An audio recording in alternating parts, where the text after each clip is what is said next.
ഇവരെ കുറച്ച് പിള്ളേർ അതിൽ ഇവനെ ഇങ്ങനെ നോക്കി നിന്ന അതിൽ കിട്ടിയവരെ അവര് മൃഗീയമായിട്ട്, അതായത് മുൻ വൈരാഗ്യം വെച്ചിട്ടുള്ളവര് ചെയ്ത, അതായത് ഇങ്ങനത്തെ ഒരു ഡോക്ടർമാർ പറയുന്നുണ്ട്, ഒരു മനസാക്ഷിയുള്ള ആളുകൾ ഇത് ഇങ്ങനെ ചെയ്യൂല. പക്ഷെ ചെറിയ കൈകൊണ്ടുള്ള അടികളല്ല വന്നത്, എല്ലാം പൊട്ടുണ്ട്, കരടിയുടെ ഭാഗത്ത് ബ്ലഡ് ഇപ്പോൾ കോട്ടായി കിടക്കുന്നത്, ഒന്നും പറയാൻ പറ്റാത്ത സ്റ്റേജിലാണ് നിൽക്കുന്നത്. MS അനീഷ് കുമാർ കോഴിക്കോട് നിന്ന് വിവരങ്ങളുമായി. അനീഷ്, നമ്മളൊക്കെ സ്കൂളിൽ പഠിച്ചതാണ്, നമ്മുടെ മക്കൾ സ്കൂളിൽ പഠിക്കുന്നുണ്ട്, ഇതിനു മുൻപുള്ള തലമുറയും സ്കൂളിൽ പഠിച്ചിട്ടുണ്ട്. ഈ പലപ്പോഴും ഇതുപോലെ ആഘോഷങ്ങൾ അല്പം കയ്യാങ്കളിയിൽ കലാശിക്കുന്നതോ വാക്കേറ്റമുണ്ടാവുന്നതോ ഒക്കെ പതിവാണ്. പക്ഷേ ഒരു 15 വയസ്സുള്ള കുട്ടിയെ മരണത്തിന് കാരണമാവുന്ന തരത്തിൽ മൃഗീയമായി മർദ്ദിക്കുക എന്നതൊക്കെ 15ഓ 16ഓ വയസ്സുള്ള കുട്ടികൾ ചെയ്യുന്ന കാര്യമല്ല. ഈ താമരശ്ശേരിയിൽ ഇങ്ങനെ അതിക്രൂരമായി ഒരു 15 വയസ്സുള്ള ഒരു കുട്ടിയെ മർദ്ദിക്കുകയും അവന്റെ മരണത്തിലേക്ക് എത്തുകയും അതിനുശേഷം ആ മരണം ഉണ്ടായാൽ പോലും അവനെ എന്തെങ്കിലും ചെയ്താൽ പോലും ഒന്നും ചെയ്യില്ല എന്ന ആത്മവിശ്വാസത്തോടെ അതിക്രമം നടത്തുകയും ഒക്കെ ചെയ്യുന്നതിലേക്ക് ഈ കുട്ടികൾ എങ്ങനെയാണ് എത്തിച്ചേർന്നത്? ശ്രീജ, അങ്ങേയറ്റം ദാരുണവും മനുഷ്യ മനസ്സിനെ ഞെട്ടിക്കുന്നതുമായ സംഭവം തന്നെയാണ് താമരശ്ശേരിയിൽ ഉണ്ടായിരിക്കുന്നത്. സാധാരണഗതിയിൽ സ്കൂളുകളിൽ കുട്ടികൾ പരസ്പരം പോരടിക്കുന്നു, കയ്യേറ്റം നടത്തുന്നു, ഇത്തരം വാർത്തകളൊക്കെ പതിവാണ്. ഒപ്പം ഈ കുറച്ചുകൂടെ കഴിഞ്ഞാൽ കോളേജ് തലത്തിലേക്കൊക്കെ പോയാൽ ഈ രാഷ്ട്രീയ കൊലപാതകങ്ങൾ അല്ലെങ്കിൽ അതുമായി ബന്ധപ്പെട്ട ചില സംഘർഷങ്ങളൊക്കെ ഉണ്ടാവുന്ന കാഴ്ചകളൊക്കെ നമ്മൾ പലപ്പോഴും കണ്ടിട്ടുണ്ട്. പക്ഷേ ഒരു ആൾക്കൂട്ട കൊലപാതകം പോലെ ഒരു പറ്റം വിദ്യാർത്ഥികൾ ചേർന്ന് ഒരു സഹപാഠിയെ അടിച്ചു കൊല്ലുന്നു അല്ലെങ്കിൽ അത്തരത്തിൽ ക്രൂരമായി മർദ്ദിച്ചു കൊല്ലുന്നു എന്നത് നമുക്ക് ഒരിക്കലും പരിചിതമല്ലാത്ത ഒരു സാഹചര്യമാണ്, ഒരിക്കലും പരിചിതമല്ലാത്ത ഒരു അനുഭവം എന്ന് തന്നെ വേണമെങ്കിൽ വിശേഷിപ്പിക്കാം. അതും ഈ ട്യൂഷൻ സെന്ററിലുണ്ടായ ഒരു ചെറിയ തർക്കം, അല്ലെങ്കിൽ ട്യൂഷൻ സെന്ററിലെ ഫെയർവെൽ പാർട്ടിക്കിടെ ഒരു നൃത്തത്തിന്റെ പാട്ട് നിന്നു പോകുന്നു. ആ പാട്ട് നിന്നു പോകുന്നതിനെ ചൊല്ലി പരസ്പരം രണ്ട് സ്കൂളുകളിലെ വിദ്യാർത്ഥികളും തമ്മിൽ പരസ്പരം പോരടിക്കുന്നു. അതിന് ശേഷം ഈ പെൺകുട്ടികളടക്കം ഇടപെട്ട് ആ വഴക്ക് വലിയ രീതിയിൽ വഷളാവുന്ന ഒരു സാഹചര്യം. പിന്നീടാണ് ഈ സംഭവങ്ങളെ കുറിച്ചുള്ള ഒരു ചർച്ചകൾ വാട്സാപ്പ് ഗ്രൂപ്പുകളിൽ പരസ്പരം അല്ലെങ്കിൽ ഇൻസ്റ്റാ ഗ്രൂപ്പുകളിൽ പരസ്പരം നടത്തുന്നു. അതിനുശേഷം ആക്രമിക്കാനുള്ള ആഹ്വാനങ്ങൾ ഉണ്ടായിരുന്നു. പിന്നീട് വ്യാഴാഴ്ച ഇരു വിഭാഗവും സംഘടിച്ച് ഈ ട്യൂഷൻ സെന്ററിന് സമീപം വീണ്ടും എത്തുന്നു, പരസ്പരം പോരടിക്കുന്നു. ഒരു കുട്ടിക്ക് ഗുരുതരമായി പരുക്കേൽക്കുന്നു. പക്ഷേ ആ കുട്ടിക്ക് അപ്പോഴും ഈ പരുക്കേറ്റു അല്ലെങ്കിൽ പരുക്കിന്റെ ഒരു വ്യാപ്തിയെ പറ്റി കൃത്യമായ ഒരു വിവരം ലഭിക്കാത്ത കൊണ്ടാണ് ഒരു ആശുപത്രിയിലേക്കും മറ്റും പോകാറുന്നത്. വീട്ടിലെത്തിയിട്ടും എന്താണ് പരുക്ക് പറ്റിയത് എന്നതിനെ കുറിച്ച് കൃത്യമായ ഒരു ധാരണ ഉണ്ടാവാത്ത ഒരു സാഹചര്യം ഉണ്ട്. പിന്നീടാണ് ആരോഗ്യനില വഷളാവുന്നതും ആശുപത്രിയിൽ പ്രവേശിപ്പിക്കുന്നതും ഇന്നലെ അർദ്ധരാത്രിയോടുകൂടി മരണം സംഭവിക്കുകയും ചെയ്തത്. ഒരു സാധാരണ ഒരു നിർധന കുടുംബം, ഈ പെയിന്റിംഗ് തൊഴിലാളിയായ അച്ഛന്റെ പ്രതീക്ഷകളായിരുന്നു ഈ മകൻ. പക്ഷെ അച്ഛൻ ഇന്നലെ നമ്മളോട് സംസാരിക്കുമ്പോൾ തന്നെ അദ്ദേഹത്തിന് പ്രതീക്ഷയില്ലായിരുന്നു. ഡോക്ടർമാർ പറഞ്ഞത് അങ്ങേറ്റം ഗുരുതരമായ ഒരു അവസ്ഥയിലൂടെയാണ് ആ കുട്ടി കടന്നു പോകുന്നത് എന്നാണ്. എന്തായാലും ഇപ്പോൾ കോഴിക്കോട് മെഡിക്കൽ കോളേജ് ആശുപത്രിയുടെ മോർച്ചറിയിലാണ് മൃതദേഹമുള്ളത്. കുടുംബാംഗങ്ങൾ ആരും ഇവിടെ ഇപ്പോൾ നിലവിൽ ഇല്ല. അനീഷിലേക്ക് മടങ്ങിയെത്താം.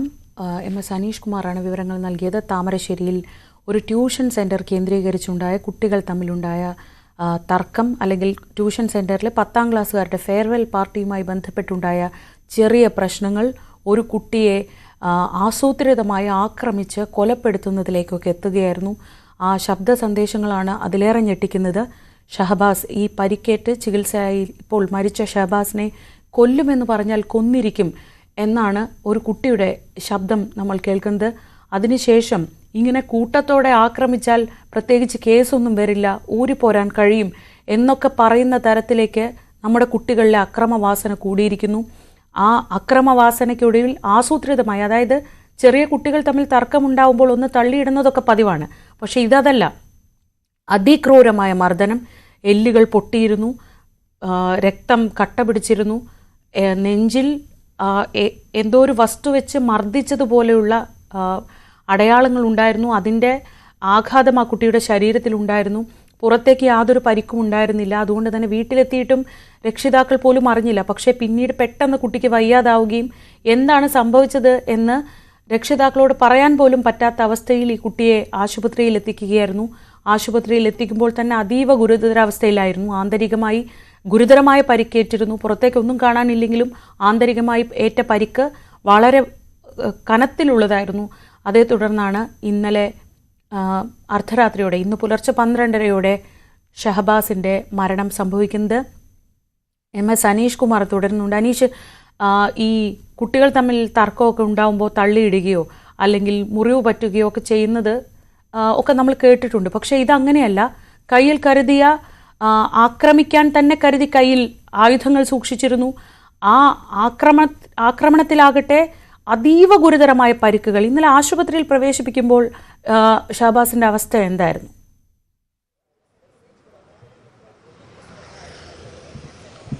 ശ്രീജ, ഇന്നലെ ആശുപത്രിയിൽ പ്രവേശിപ്പിക്കുമ്പോഴേക്കും ഷഹബാസിൻ്റെ അവസ്ഥ അങ്ങേയറ്റം വഷളായി കഴിഞ്ഞിരിക്കുന്നു. കാരണം വ്യാഴാഴ്ച വൈകുന്നേരമാണ് ഈ സംഭവം ഉണ്ടായത്. അതിനുശേഷം വീട്ടിലേക്ക് എത്തി ഈ ഇക്ബാൽ, ഈ ഷഹബാസിൻ്റെ അച്ഛൻ, പെയിൻറ്റിംഗ് തൊഴിലാളി, ജോലി കഴിഞ്ഞ് വീട്ടിലേക്ക് എത്തുമ്പോൾ ഈ കട്ടിലിൽ കമന്ന് കിടക്കുന്ന ഷഹബാസിനെയാണ് കാണാൻ കഴിഞ്ഞതെന്ന് അദ്ദേഹം പറയുന്നു.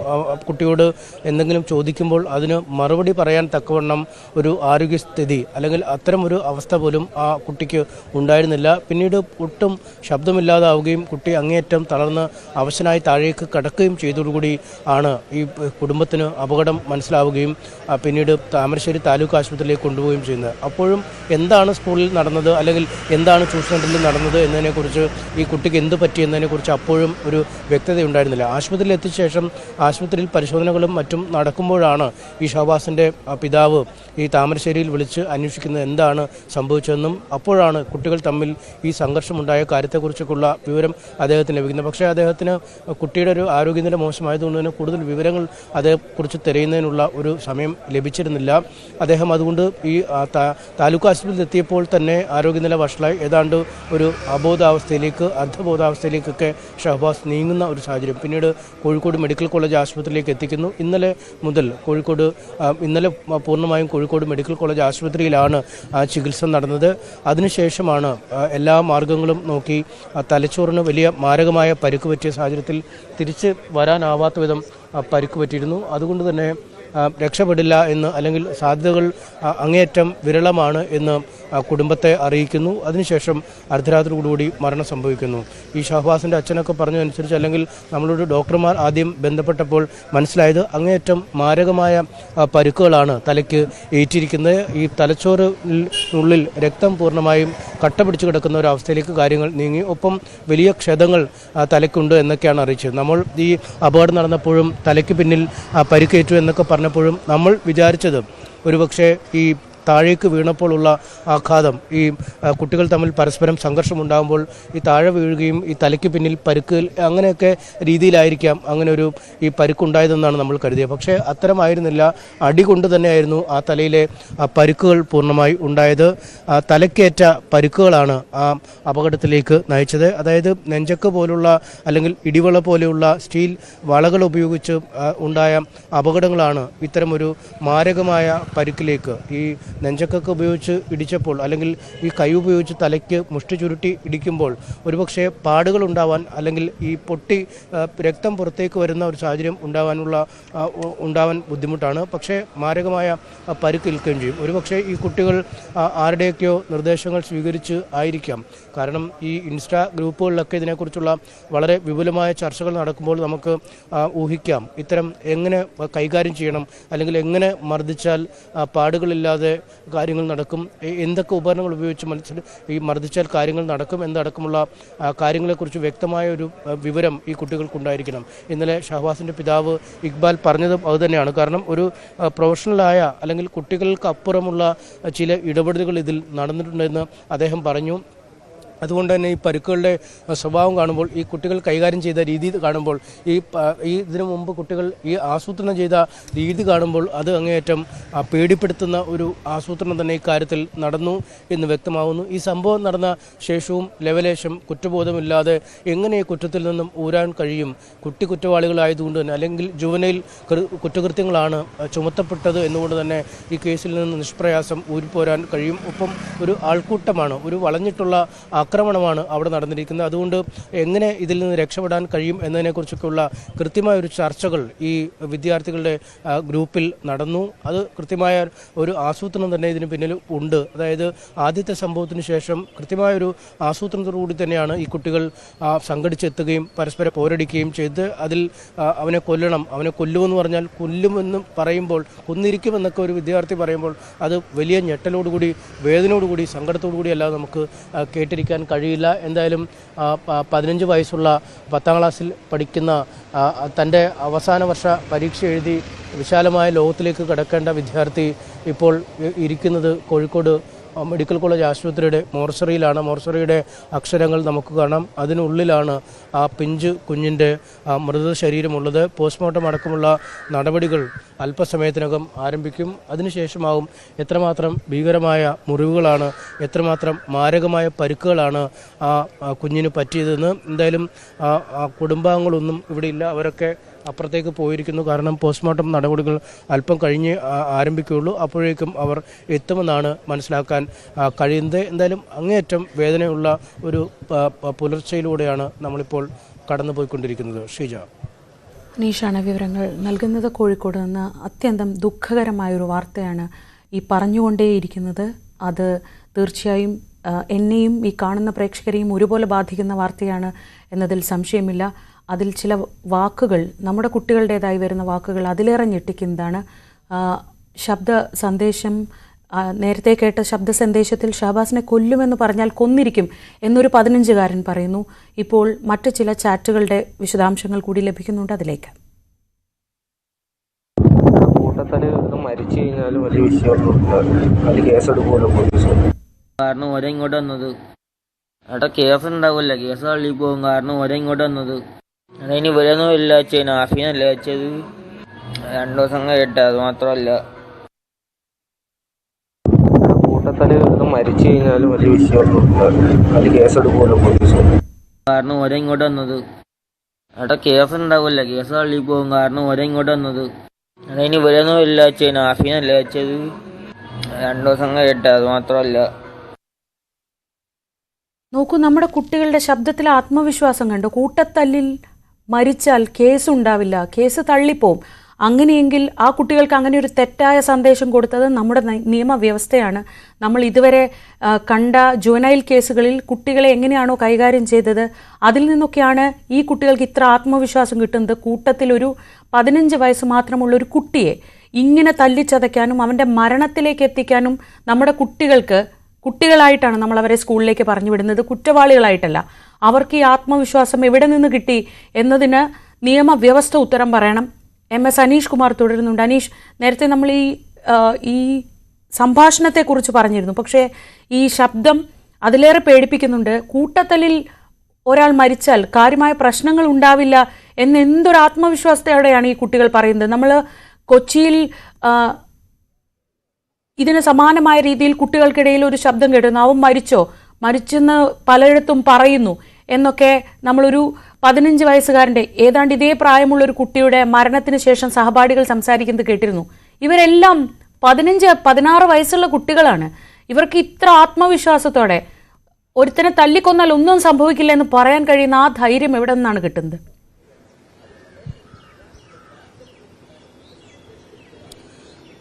അതൊരു ഈ അക്രമം എന്നതൊരു ഒരു മോശപ്പെട്ട കാര്യമല്ല എന്ന രീതിയിലേക്കുള്ള ചിന്തകൾ അബോധ മനസ്സിലേക്ക് കുട്ടികളിലെ എത്തുന്നു എന്നതാണ് ഏറ്റവും ശ്രദ്ധേയം. കാരണം നമ്മൾ അവരെ ഏറ്റവും സ്വാധീനിക്കുന്ന പല മാർഗങ്ങൾ ഇപ്പോൾ സിനിമയിലായാലും പാട്ടിലായാലും പുറത്തുനിന്നും കാണുന്ന കാഴ്ചകളായാലും ഒക്കെ അവരെ അങ്ങേയറ്റം പ്രോത്സാഹിപ്പിക്കുന്ന അക്രമം എന്നത് വലിയ മോശമായ കാര്യമല്ല, അല്ലെങ്കിൽ പരസ്പരം തല്ലുകൂടുന്നത് മോശമായ കാര്യമല്ല. ഈ സിനിമയിലെ നായകൻ നിരന്നു നടന്ന് തല്ലുകൂടുന്ന നായകൻ, അതും ഏറ്റവും പോപ്പുലറായ 1ാം നിരയിൽ നിൽക്കുന്ന ആളുകളൊക്കെ തന്നെ ഇത്തരത്തിൽ തല്ലുകൂടുമ്പോൾ കാണുന്നിടത്തൊക്കെ തല്ലാണ് ചില സിനിമകളിൽ. അങ്ങനെ വരുമ്പോൾ അവരിലേക്ക് അറിയാതെ ഒരു പ്രസരിപ്പ്, അല്ലെങ്കിൽ ഇത്തരം കാര്യങ്ങളൊന്നും മോശം കാര്യമല്ല, അല്ലെങ്കിൽ ചെറിയ തോതിൽ ലഹരി ഉപയോഗിക്കുന്ന ചെറിയ കാര്യമല്ല.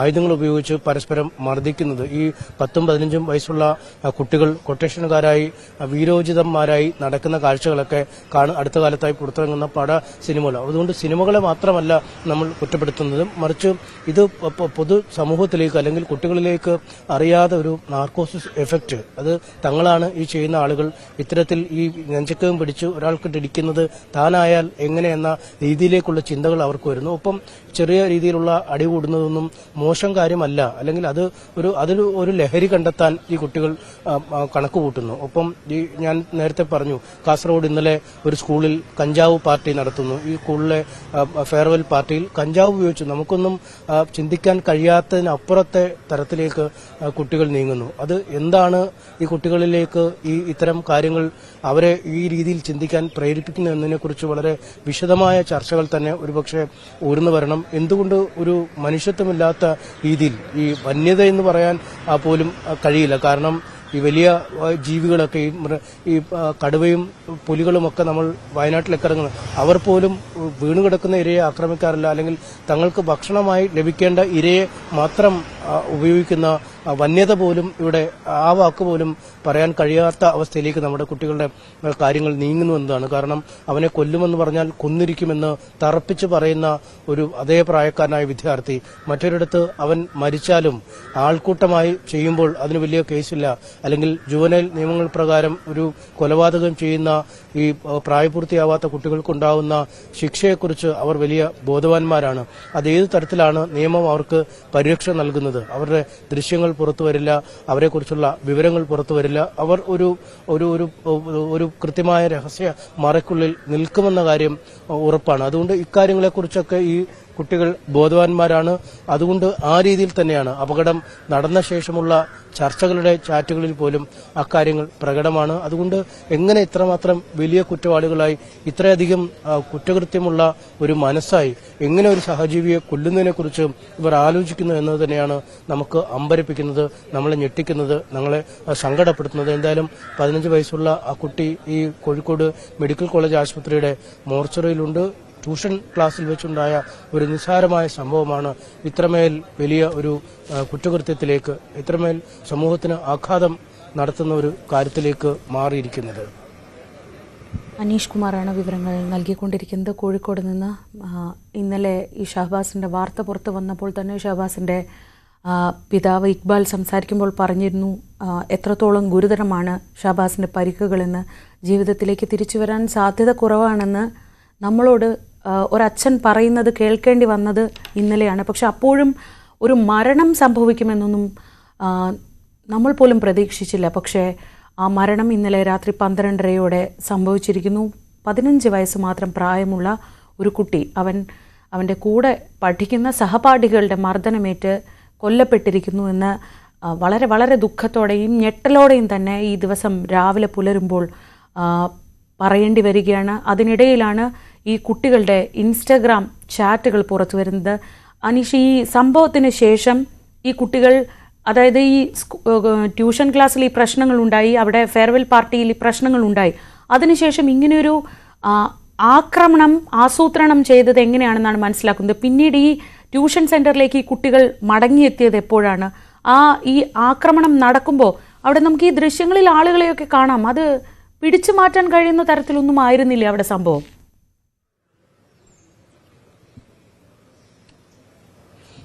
ഞായറാഴ്ചയാണ് ഈ സംഭവങ്ങൾക്കൊരു തുടക്കം. ഞായറാഴ്ച ഫെയർവെൽ പാർട്ടി ഈ ട്യൂഷനിൽ നടക്കുന്നു. ഈ 2 സ്കൂളിലെ കുട്ടികൾ അവിടെ പഠിക്കുന്നുണ്ട്. ഒരേ ക്ലാസ്സിൽ പഠിക്കുന്ന കുട്ടികളാണെങ്കിൽ പോലും അവിടെ ഒരു വേർതിരിവ്, ഈ ഹയർ സെക്കൻഡറി സ്കൂളിൽ പഠിക്കുന്ന കുട്ടികളും എലൈറ്റൽ സ്കൂളിൽ പഠിക്കുന്ന കുട്ടികളും തമ്മിലൊരു വേർതിരിവ് അവിടെ ഉണ്ടായിരുന്നു എന്ന് മനസ്സിലാക്കുന്നു. അവിടെ ഈ കപ്പിൾ ഡാൻസ്, ഈ യുഗ്മ നൃത്തം കളിക്കുമ്പോൾ പാട്ടിനൊപ്പം ചുവട് വയ്ക്കുമ്പോൾ ആ പാട്ട് നിന്നു പോകുന്നു. ആ പാട്ട് നിന്നപ്പോൾ ഒരു വിഭാഗം വിദ്യാർത്ഥികൾ, താമരശ്ശേരിയിലെ വിദ്യാർത്ഥികൾ കൂകി വിളിക്കുന്ന ഒരവസ്ഥയിലേക്ക് കാര്യങ്ങൾ നീങ്ങുന്നു. ഈ കൂകി വിളിച്ചതുകൂടി ഈ കപ്പിൾ ഡാൻസ് കളിച്ച കൂട്ടത്തിലുള്ള പെൺകുട്ടി അടക്കം ഈ കൂകി വിളിച്ചവർക്കെതിരെ രംഗത്ത് വരികയും പരസ്പരം അപ്പോൾ തന്നെ വാക്കേറ്റമുണ്ടാവുകയും ചെയ്യുന്നു. ഉടനെ തന്നെ ഈ ആൺകുട്ടികൾ ഈ വിഷയം ഏറ്റെടുക്കുന്നു. പരസ്പരം ആ ക്ലാസ്സിൽ വെച്ച് തന്നെ ആ ഒരു കയ്യേറ്റത്തിലേക്ക് കാര്യങ്ങൾ നീങ്ങുന്നുണ്ട്. 1 മിനിറ്റ് പോലും ആ പിന്നത്തേക്ക് മാറ്റിവെക്കാതെ അപ്പോൾ തന്നെ പരസ്പരം ഏറ്റുമുട്ടുന്ന അവസ്ഥയിലേക്ക് കാര്യങ്ങൾ നീങ്ങി. അതിന് ശേഷമാണ് പിന്നീട് അധ്യാപകർ ഇടപെട്ടൊക്കെ ഇവരെ പിന്തിരിപ്പിച്ചത്. പഠിപ്പിക്കുന്നു. പിന്നീട് ഈ പഠിക്കേണ്ട സമയത്ത് മോഡൽ പരീക്ഷ കഴിഞ്ഞ് പബ്ലിക് പരീക്ഷയിലേക്ക് കാത്തിരിക്കുന്ന സമയത്ത് കുട്ടികൾ തീർച്ചയായും പഠനത്തെക്കുറിച്ച് ചിന്തിക്കേണ്ട സമയമാണ്. പക്ഷേ ഈ കുട്ടികളിൽ പലരും ഈ ഇൻസ്റ്റാ ഗ്രൂപ്പും വാട്സാപ്പ് ഗ്രൂപ്പും ഒക്കെ ഉണ്ടാക്കി അവർ ചർച്ച ചെയ്ത് എന്ത് ചെയ്യണം, ഈ തങ്ങൾക്കുണ്ടായ ഈ അപമാനത്തിന് അല്ലെങ്കിൽ ഈ വാക്കേറ്റത്തിന്, ഈ കയ്യേറ്റത്തിന് എങ്ങനെ തിരിച്ചടിക്കണം എന്ന രീതിയിലുള്ള ചർച്ചകളാണ് ഈ ഗ്രൂപ്പിൽ നടന്നത്. അതിന്റെ തെളിവുകൾ തന്നെയാണ് ആ ഇൻസ്റ്റാ ചാറ്റുകളിലൂടെ പുറത്തു വരികയും ചെയ്യുന്നത്. അങ്ങനെയുള്ള ആലോചനകൾ നടക്കുന്നു. ഇതിനുശേഷമാണ് പിന്നീട് വ്യാഴാഴ്ച വൈകുന്നേരം 6 മണിയോടുകൂടി ഈ ട്യൂഷൻ സെന്ററിന് സമീപത്ത് വീണ്ടും ഈ കുട്ടികൾ തമ്പടിക്കുകയും പരസ്പരം ആദ്യം വാക്കേറ്റമുണ്ടാകുന്നു, പിന്നെ സംഘർഷത്തിലേക്ക് മാറുന്നു. ഈ പിടിച്ചു മാറ്റാനൊക്കെ ആളുകൾ നിൽക്കുന്നു, അല്ലെങ്കിൽ അവരൊക്കെ സമീപത്തുണ്ടായിരുന്ന ആളുകളൊക്കെ പിടിച്ചു മാറ്റാൻ ഒക്കെ ഇടപെടുന്നെങ്കിൽ പോലും അതിനൊക്കെ അപ്പുറം ഒരു വന്യമായ ഒരു പ്രതികാര വാഞ്ചയോടുകൂടിയാണ് ഈ കുട്ടികൾ അവിടെ ഇടപെട്ടത്.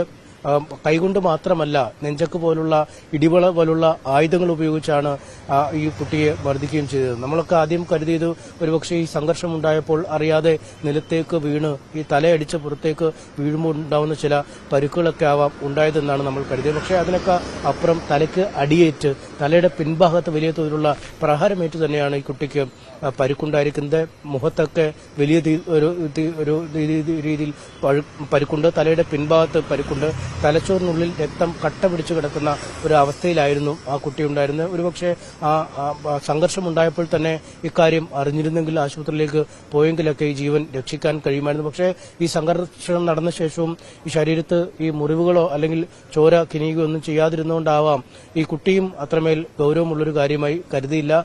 ഈ ഷഹബാസിനൊപ്പമുള്ള ആളുകൾ വീട്ടിലിറക്കി വിട്ട ശേഷം അവർ പോകുന്നു. പിന്നീട് പെയിന്റിംഗ് ജോലിക്ക് പോയി തിരികെ വന്ന അച്ഛൻ, അന്നത്തെ അന്നത്തിനായി പണിയെടുക്കാൻ പോയ അച്ഛൻ വീട്ടിലേക്ക് മടങ്ങിയെത്തിയപ്പോഴാണ് അവശനായി വീട്ടിൽ കിടക്കുന്ന മകനെ കാണുന്നതും പിന്നീട് ആശുപത്രിയിൽ കൊണ്ടുപോവുകയും മെഡിക്കൽ കോളേജിലേക്ക് മാറ്റുകയും ഇപ്പോൾ എല്ലാ പ്രതീക്ഷകളും നഷ്ടപ്പെട്ട് ആ കുടുംബം നിൽക്കുകയും ചെയ്യുന്ന ഒരു കാഴ്ച എന്തായാലും അങ്ങേയറ്റം വേദനിപ്പിക്കുന്ന, സങ്കടപ്പെടുത്തുന്ന, നമ്മളെയൊക്കെ എവിടേക്കാണ് നമ്മുടെ ഇപ്പോഴത്തെ തലമുറ നീങ്ങുന്നതെന്ന് ഗൗരവമായി ചിന്തിപ്പിക്കുന്ന സംഭവങ്ങൾ തന്നെയാണ് ഉണ്ടായിരിക്കുന്നത്. ശ്രീജ, കഴിഞ്ഞ ഒരു മാസത്തിനിടെ തന്നെയാണ് നമ്മൾ കോട്ടയത്ത് നിന്ന് സഹപാഠികൾ അതിക്രൂരമായി ഒരു വിദ്യാർത്ഥിയെ റാഗിംഗ് എന്ന പേരിൽ അതിക്രൂരമായ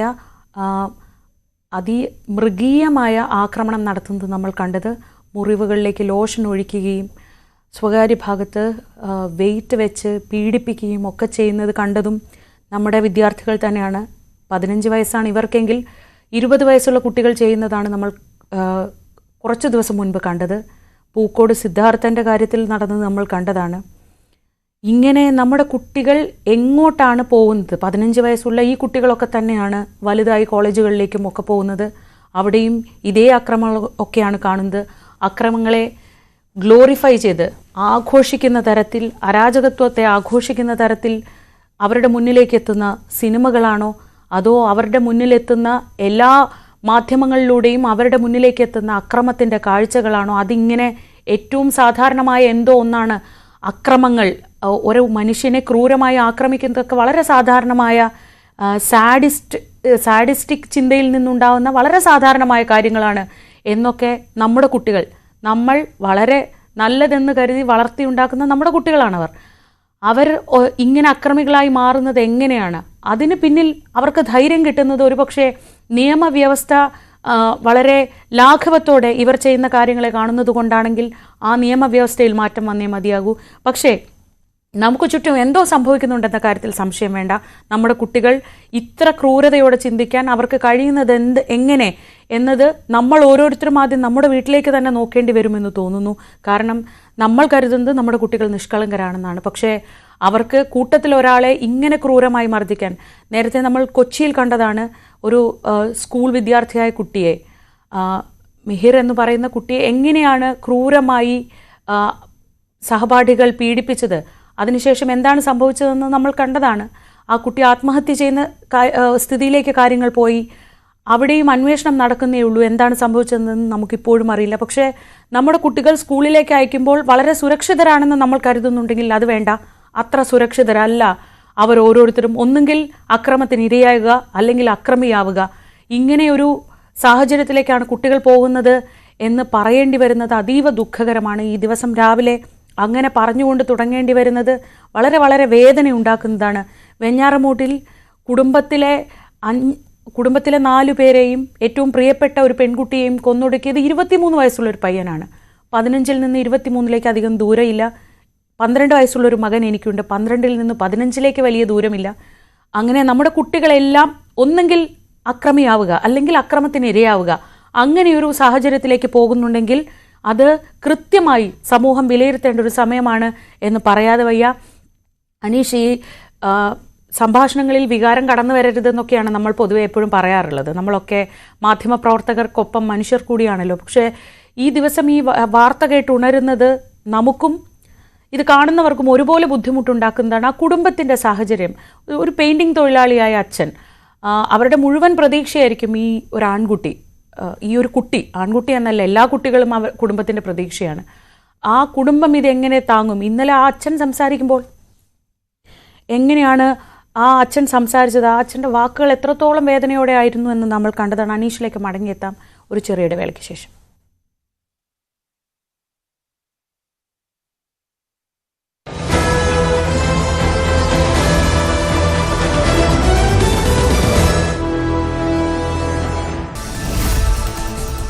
പുതിയ ആശമാരെ തേടി സർക്കാർ. സമരക്കാരോട് വിട്ടുവീഴ്ച വേണ്ട എന്ന് തീരുമാനം. പുതിയ വോളണ്ടിയർമാരെ തേടി നാഷണൽ ഹെൽത്ത് മിഷൻ. ആശമാരുടെ സേവനം ലഭിക്കാത്ത സ്ഥലങ്ങളിൽ പുതിയ വോളണ്ടിയർമാരെ കണ്ടെത്തും. ആശാവർക്കർമാരുടെ സമരം സെക്രട്ടേറിയറ്റിന് മുന്നിൽ തുടരുന്നതിനിടെ CITUവിന്റെ ബദൽ സമരം തുടർന്ന് CITU. തിരുവനന്തപുരത്ത് AG's ഓഫീസിന് മുന്നിൽ ആണ് സമരം. സെക്രട്ടേറിയറ്റ് നടയിൽ നടക്കുന്നത് രാഷ്ട്രീയ പ്രേരിതമായ പ്രതിഷേധം എന്നാണ് CITUവിന്റെ വിമർശനം. വരും ദിവസങ്ങളിലും കേന്ദ്ര സർക്കാരിനെതിരെ കേന്ദ്ര ഓഫീസുകൾക്ക് മുന്നിൽ സമരം നടത്താനാണ് നീക്കം. സെക്രട്ടേറിയറ്റ് നടയിൽ ആശാവർക്കർമാർ നടത്തുന്ന സമരം 20ാം ദിവസത്തിലേക്ക്. ആശാവർക്കർമാരുടെ നേതൃത്വത്തിൽ നിയമസഭയ്ക്ക് മുന്നിലേക്കും പ്രതിഷേധം വ്യാപിപ്പിക്കുന്ന പശ്ചാത്തലത്തിൽ സമരം ഒത്തുതീർപ്പാക്കുന്നതിന് സർക്കാർ തയ്യാറാകണമെന്ന ആവശ്യം ഇടതുമുന്നണിയിൽ ശക്തം. CPIക്ക് പുറമെ LDFൽ RJDയും ഈ ആവശ്യവുമായി രംഗത്തെത്തി. CITU നേതാക്കൾ വീടാന്തരം കയറി ആശാപ്രവർത്തകരെ ഭീഷണിപ്പെടുത്തുന്നുവെന്ന പരാതിയും അവർ ഉയർത്തുന്നുണ്ട്.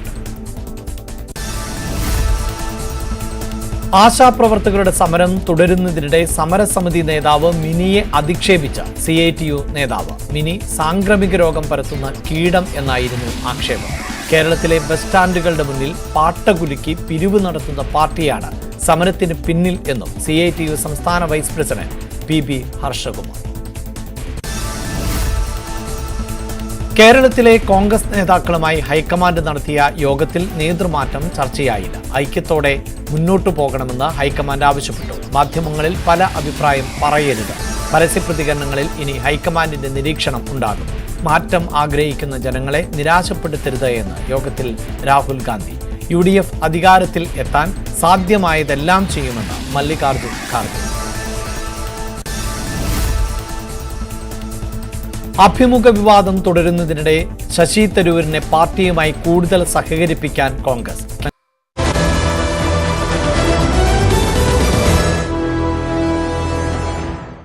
ഇന്നത്തെ ദിവസം പ്രേക്ഷകരോട് ഞങ്ങൾ പങ്കുവെക്കാൻ ഇരുന്നത് ഞെട്ടിക്കുന്ന മറ്റൊരു വാർത്തയായിരുന്നു. അത് കാസർഗോഡ് വാട്സപ്പിലൂടെ 21-കാരിയെ മുത്തലാഖ് ചൊല്ലിയ ഭർത്താവിനെ കുറിച്ചുള്ള വാർത്തയായിരുന്നു. അപ്പോഴാണ് ഇന്ന് രാവിലെ അത്യന്തം ദുഃഖകരമായ മറ്റൊരു വാർത്ത നമുക്ക് റിപ്പോർട്ട് ചെയ്യേണ്ടി വന്നത്. അത് കോഴിക്കോട്ട് ഒരു 15-കാരൻ്റെ മരണമാണ്. കൂട്ടുകാർ അല്ലെങ്കിൽ അവൻ്റെ കൂടെ പഠിക്കുന്നവർ ക്രൂരമായി മർദ്ദിച്ച് കൊന്ന വാർത്തയാണ്. പക്ഷേ ഇത് മറ്റൊരു തരത്തിൽ ഞെട്ടിക്കുന്നതാണ്. കല്ലൂരാവി സ്വദേശിനിയായ യുവതിയെ നെല്ലിക്കട്ട സ്വദേശിയായ അബ്ദുൾ റസാഖ് എന്നയാളാണ് വാട്സപ്പ് സന്ദേശത്തിലൂടെ മുത്തലാഖ് ചൊല്ലിയത്. സ്ത്രീധനം ആവശ്യപ്പെട്ട് നിരന്തരം ഉപദ്രവിക്കാറുണ്ടെന്നും പെൺകുട്ടി പരാതിപ്പെടുന്നു. സംഭവത്തിൽ നിയമ നടപടിക്ക് ഒരുങ്ങുകയാണ് പെൺകുട്ടിയുടെ കുടുംബം. ലോകത്താരോടെ കാനത്തൊന്നും കഴിക്കുന്നില്ല. കാനത്ത് കഴിച്ചെങ്കിൽ അതേപോലെ രീതിയിൽ നിൽക്കണോ, പറഞ്ഞ പോലെ കേട്ടിട്ട് നിൽക്കണോ? ഇങ്ങനെ മാനസിക രോഗാക്കി 3 കൊല്ലം ഞാൻ സഹിക്കുന്നത്. നിങ്ങൾക്ക് പറഞ്ഞെങ്കിൽ മനസ്സിലാവുന്നില്ലേ? അല്ലേ? വേണ്ടെന്നില്ലെങ്കിൽ വേണ്ടെന്നില്ലേ? വേണ്ട. നിങ്ങളോട് തന്നെ പറയുന്നത്, നിങ്ങൾ ഉപ്പയോടെ പറയുന്നത് തലാക്ക് 3 തലാക്ക് ഞാൻ ചൊല്ലി. എനിക്ക് നിങ്ങളെ മോള് വേണ്ട. ഓക്കെ, നിങ്ങളെ കാനത്ത് കഴിച്ചോട് ഞാൻ പറഞ്ഞു. ഓക്കെ. ഇൻസ്റ്റാഗ്രാമിലൂടെ പരിചയപ്പെട്ട നെല്ലിക്കട്ട സ്വദേശി അബ്ദുൾ റസാഖിനെ 2022 ആഗസ്റ്റ് 11-നാണ് കല്ലൂരാബി സ്വദേശിനിയായ പെൺകുട്ടി നിയമപ്രകാരം വിവാഹം കഴിച്ചത്. പിന്നീട് ഭർത്താവിന്റെ വീട്ടിലായിരുന്നു താമസം. സ്ത്രീധനമായി 50 പവൻ ആവശ്യപ്പെട്ടിരുന്നതായി യുവതി പറയുന്നു. എന്നാൽ നിർധനരായ കുടുംബത്തിന് ബന്ധുക്കളുടെ സഹായത്തോടെ 20 പവൻ സ്വർണം മാത്രമേ നൽകാനായുള്ളൂ. പിന്നീട് ഇതേ ചൊല്ലിയായിരുന്നു നിരന്തരം ഉപദ്രവമെന്ന് പെൺകുട്ടി പറയുന്നു. വീട്ടുകാരിൽ നിന്നുള്ള ഉപദ്രവം സഹിക്കാൻ കഴിയാതെ വിവരം ഭർത്താവിനെ അറിയിച്ചതോടെ തന്റെ കയ്യിലുള്ള സ്വർണം വിറ്റ് വിദേശത്തേക്ക് കൊണ്ടുപോകാമെന്ന് അയാൾ വിശ്വസിപ്പിച്ചു. ഇതേ തുടർന്ന് സ്വർണം വിറ്റ് 12 ലക്ഷത്തോളം രൂപ ബാങ്ക് അക്കൗണ്ട് വഴി ഭർത്താവിന് അയച്ചു കൊടുത്തു. പിന്നെ എത്തിയത് പെൺകുട്ടിയുടെ പിതാവിന്റെ വാട്സാപ്പിൽ മുത്തലാഖ് ചൊല്ലിയുള്ള ശബ്ദ സന്ദേശം. കഴിഞ്ഞ വെള്ളിയാഴ്ചയാണ് ഇത് സംഭവിച്ചത്. ഉപ്പാനോട് വോയിസ് ക്ലിപ്പായിട്ട് വാട്സപ്പിൽ സന്ദേശം അയച്ചതെന്ന്, നിന്നെ 3 തലാക്കും ചെല്ലിന്നിട്ട് ഇതിൻ്റെ പിന്നിൽ കളിച്ചത് എൻ്റെ ഭർത്താവിൻ്റെ ഉമ്മാവും 2 പെങ്ങന്മാരും പിന്നെ ഉപ്പാൻ്റെ ഏട്ടൻ്റെവരാണ്. ഭർത്താവിൻ്റെ വീട്ടുകാർ സ്ത്രീധനം തന്നിട്ടാന്നിട്ട് കുറേ പറയാൻ തുടങ്ങിയിനി. ഭർത്താവ് ഫോണിലൂടെ വിളിച്ച് നേരിട്ട് തന്നോട് മുത്തലാഖ് ചൊല്ലിയതായും യുവതി പറയുന്നു. സംഭവത്തിൽ കാഞ്ഞങ്ങാട് പോലീസിൽ കുടുംബം പരാതി നൽകി. വാട്സപ്പിലൂടെയാണ് തലാഖ് ചൊല്ലിയത്. കാരണമൊന്നും ഉണ്ടായിരുന്നില്ല. പിന്നെ ക്യാഷ് കുറച്ച് ഈ സ്ഥലം എടുക്കുന്ന പറഞ്ഞിട്ട് കുറച്ച് ക്യാഷ് ഉണ്ടായിരുന്നു, ക്യാഷ് ആവശ്യമുണ്ട് പറഞ്ഞ് എന്നോളെ പൊന്നും കാര്യങ്ങളും വിറ്റിട്ട് ക്യാഷ് അയച്ചിട്ടാൽ പറഞ്ഞ് ഇത് കിട്ടാൻ ഞാൻ കാത്തുനിന്ന് എൻ്റെ രേഖയും കാര്യങ്ങളൊക്കെ ഉണ്ട്. എന്ത് സംഭവിച്ചു? നല്ല ഇതിൽ ജീവിച്ചു പോകുന്നൊരു കുടുംബത്തെ കുറച്ചാൾ കൂടി എൻ്റെ പുരക്കാരും എൻ്റെ ഏട്ടൻ്റെ കുറച്ചാളും കൂടി തകർച്ചതാണ് ഇത് സംഭവം. മുത്തലാഖ് നിരോധന നിയമം നിലവിൽ വന്നതിന് ശേഷം ജില്ലയിൽ രജിസ്റ്റർ ചെയ്യുന്ന ആദ്യ കേസ് കൂടിയാണ് ഇത്. KB Baiju, news 18, Kasaragod. കാസർഗോഡ് കല്ലൂരാവി സ്വദേശിയായ പെൺകുട്ടിയെ വാട്സപ്പിലൂടെ മുത്തലാഖ് ചൊല്ലിയിരുന്നു. ഈ രാജ്യത്ത് നിയമവ്യവസ്ഥയനുസരിച്ച് മുത്തലാഖ് നിരോധിച്ചിട്ടുണ്ട്. മുത്തലാഖ് ചൊല്ലി വിവാഹമോചനം നടത്തുന്നത് 2019 ഇന്ത്യൻ പാർലമെൻറ്റ് വ്യവസ്ഥ ചെയ്യുന്ന ഒരു നിയമത്തിലൂടെ നിരോധിച്ചിട്ടുള്ളതാണ്. അങ്ങനെ മുത്തലാഖ് ചൊല്ലിയാൽ അവർക്കെതിരെ ശിക്ഷാ നടപടിയും ഈ മുത്തലാഖ് ചൊല്ലുന്ന പെൺകുട്ടിക്ക് നഷ്ടപരിഹാരവും ഒക്കെ ഉള്ളതാണ്. ഇതൊന്നും അറിഞ്ഞിട്ടില്ലെന്ന് തോന്നുന്നു. അപ്പോഴാണ് വിദേശത്ത് നിന്ന് വാട്സപ്പിലൂടെ മുത്തലാഖ് ചൊല്ലിയിരിക്കുന്നത്. 12 ലക്ഷം രൂപ തട്ടിയെടുത്തു എന്നും പരാതിയുണ്ട്. കാസർഗോഡ് സ്വദേശിനിയായ പെൺകുട്ടിയാണ്, യുവതിയാണ് ഈ നിയമ നടപടിക്ക് ഒരുങ്ങുന്നത്. KB ബൈജു വിവരങ്ങളുമായി. ബൈജു, ഏത് വാർത്തയാണ് കൂടുതൽ ഞെട്ടിക്കുന്നതെന്ന് അറിഞ്ഞുകൂടാ. എന്തായാലും ഇന്നത്തെ ദിവസം നമ്മൾ ഈ പെൺകുട്ടിക്ക് ഉണ്ടായ ദുരനുഭവം പ്രധാനപ്പെട്ട വാർത്തയാക്കാൻ വേണ്ടിയായിരുന്നു ഇരുന്നത്. അപ്പോഴാണ് മറ്റ് ചില മോശം വാർത്തകൾ വരുന്നത്. ഇതൊന്നും ഇവിടെ നിയമപ്രകാരം മുത്തലാഖ് നിരോധിച്ചതൊന്നും ഇവരാരും അറിഞ്ഞിട്ടില്ലേ? ഈ പെൺകുട്ടിയുടെ കുടുംബം ഏത് രീതിയിലാണ് ഇതിനെതിരെ പ്രതികരിക്കുന്നത്? എന്താണ് ഈ വിവാഹത്തിൽ സംഭവിച്ചത്?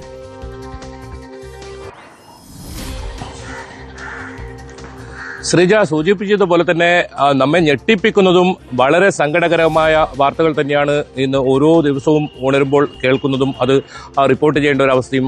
അത്തരത്തിലുള്ളൊരു വാർത്ത കോഴിക്കോട് നിന്ന് വരുന്നു. അതായത് സഹപാഠികൾ ചേർന്ന് ഒരു സഹപാഠി ക്രൂരമായി തല്ലിക്കൊല്ലുന്നൊരു വാർത്ത. അതിന് തൊട്ടു പിന്നാലെ കാസർഗോഡ് നിന്നും ഇത്തരത്തിൽ 21 നേരിടേണ്ടി വന്ന കൊടിയ പീഡനം, നിയമവിരുദ്ധമായ കാര്യങ്ങൾ അത് വരുന്നു. അതായത് ഈ പെൺകുട്ടി 2022 ആഗസ്റ്റ് 11 നിയമപ്രകാരം വിവാഹം കഴിച്ചവരാണ്. ഇൻസ്റ്റാഗ്രാമിലൂടെയാണ് ഇവർ പരിചയപ്പെടുന്നത്. അതിനുശേഷം വീട്ടുകാരുമായി ആലോചിച്ച് ഇത്തരത്തിലൊരു വിവാഹം ഉറപ്പിക്കും, പിന്നീട് വിവാഹ ജീവിതത്തിൽ കടക്കുകയുമായിരുന്നു. ഇപ്പോൾ ഈ കഴിഞ്ഞ വെള്ളിയാഴ്ചയാണ് ഈ പിതാവിന്റെ വാട്സാപ്പിൽ ഇത്തരത്തിലുള്ള സന്ദേശം ഭർത്താവ് വിദേശത്തു നിന്നും അയച്ചിരിക്കുന്നത്. അതായത് തനിക്കിനി വേണ്ട മുത്തലാഖ് ചൊല്ലിയിരിക്കുന്നു എന്ന്. രാജ്യത്ത് വലിയ തോതിൽ ജാമ്യമില്ലാ വകുപ്പ് പ്രകാരം ഉള്ള ഒരു കുറ്റം, അത്തരത്തിലൊരു കുറ്റം ചെയ്തിരിക്കുന്നു. അത് മാത്രമല്ല, ഈ കുട്ടി വലിയ പീഡനത്തിന് ഇരയായെന്നാണ് ഇവർ പറയുന്നത് തന്നെ.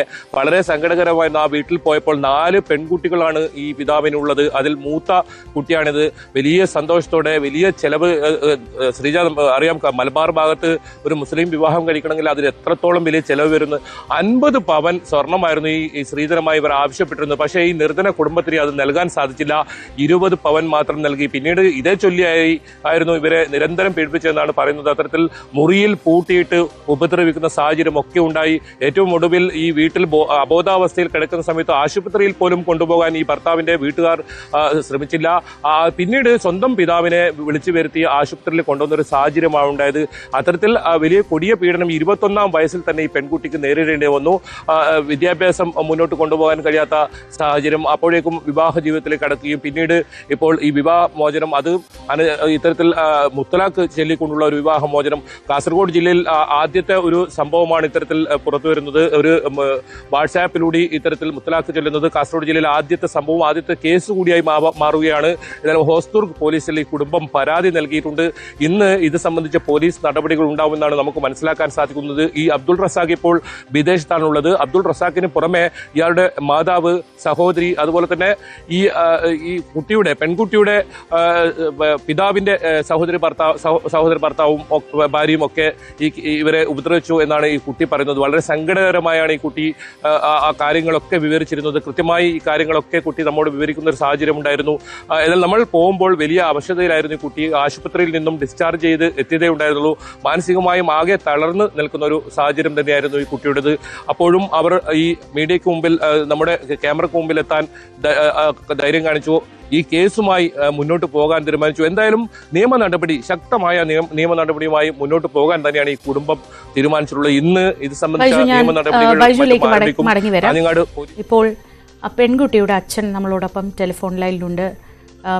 എനിക്ക് പേരറിയില്ല, പക്ഷേ ഞാൻ ഒരു കാര്യത്തിൽ അഭിനന്ദിക്കുകയാണ്. മറ്റൊന്നുമല്ല, 21 വയസ്സേ ഉള്ളൂ, ചെറിയ പെൺകുട്ടിയാണ്. അവളെ കൂടെ നിർത്തുന്നതിന് എന്ത് വന്നാലും വീട്ടുകാരുണ്ട് കൂടെ എന്ന് ഉറപ്പ് നൽകി ഇങ്ങനെ ഒരു പരാതിയുമായി മുന്നോട്ട് പോകുന്നതിന് ആദ്യം തന്നെ അഭിനന്ദിക്കുന്നു. നമ്മൾ പലപ്പോഴും കണ്ടിട്ടുള്ളത് നിവൃത്തിയില്ലാതെ ഇത്തരം സാഹചര്യങ്ങളിൽ നമ്മുടെ പെൺകുട്ടികൾ ജീവൻ ഒടുക്കുകയൊക്കെ ചെയ്യുന്ന ഒരു വളരെ വളരെ ദുഃഖകരമായ സാഹചര്യം പലതവണ കണ്ടിട്ടുള്ളത് കൊണ്ടാണ് അങ്ങനെ ചേർത്ത് നിർത്തി ഈ പരാതിയുമായി മുന്നോട്ട് പോകുന്നതിന് ആദ്യം തന്നെ അഭിനന്ദനങ്ങൾ. ഒപ്പം എങ്ങനെയാണ് ഈ പ്രശ്നങ്ങളൊക്കെ തുടങ്ങിയത്? ഇങ്ങനെയൊരു വാട്സപ്പിലൂടെയൊക്കെ മുത്തലാഖ് ചെല്ലുന്നത്, അതൊന്നും ഇവിടെ നടക്കില്ല എന്ന് ഇയാൾക്ക് ഇപ്പോഴും അറിയില്ലേ? ഈ റസാഖിന് ഇപ്പോഴും അറിയില്ലേ? മോളുടെ അവസ്ഥ ഇപ്പോൾ എങ്ങനെയാണ്? ഹലോ, കേൾക്കാമോ ഞാൻ ചോദിക്കുന്ന? ടിവിയുടെ ശബ്ദം ഒന്ന് കുറച്ച് വെച്ചാൽ നമുക്ക് ശരിക്കും സംസാരിക്കായിരുന്നു. ഹലോ ഹലോ ടിവിയുടെ ശബ്ദം ഒന്ന് കുറച്ച് വെച്ചാൽ നമുക്ക് ഫോണിലൂടെ സംസാരിക്കാമായിരുന്നു. ഹലോ, കേൾക്കാമോ?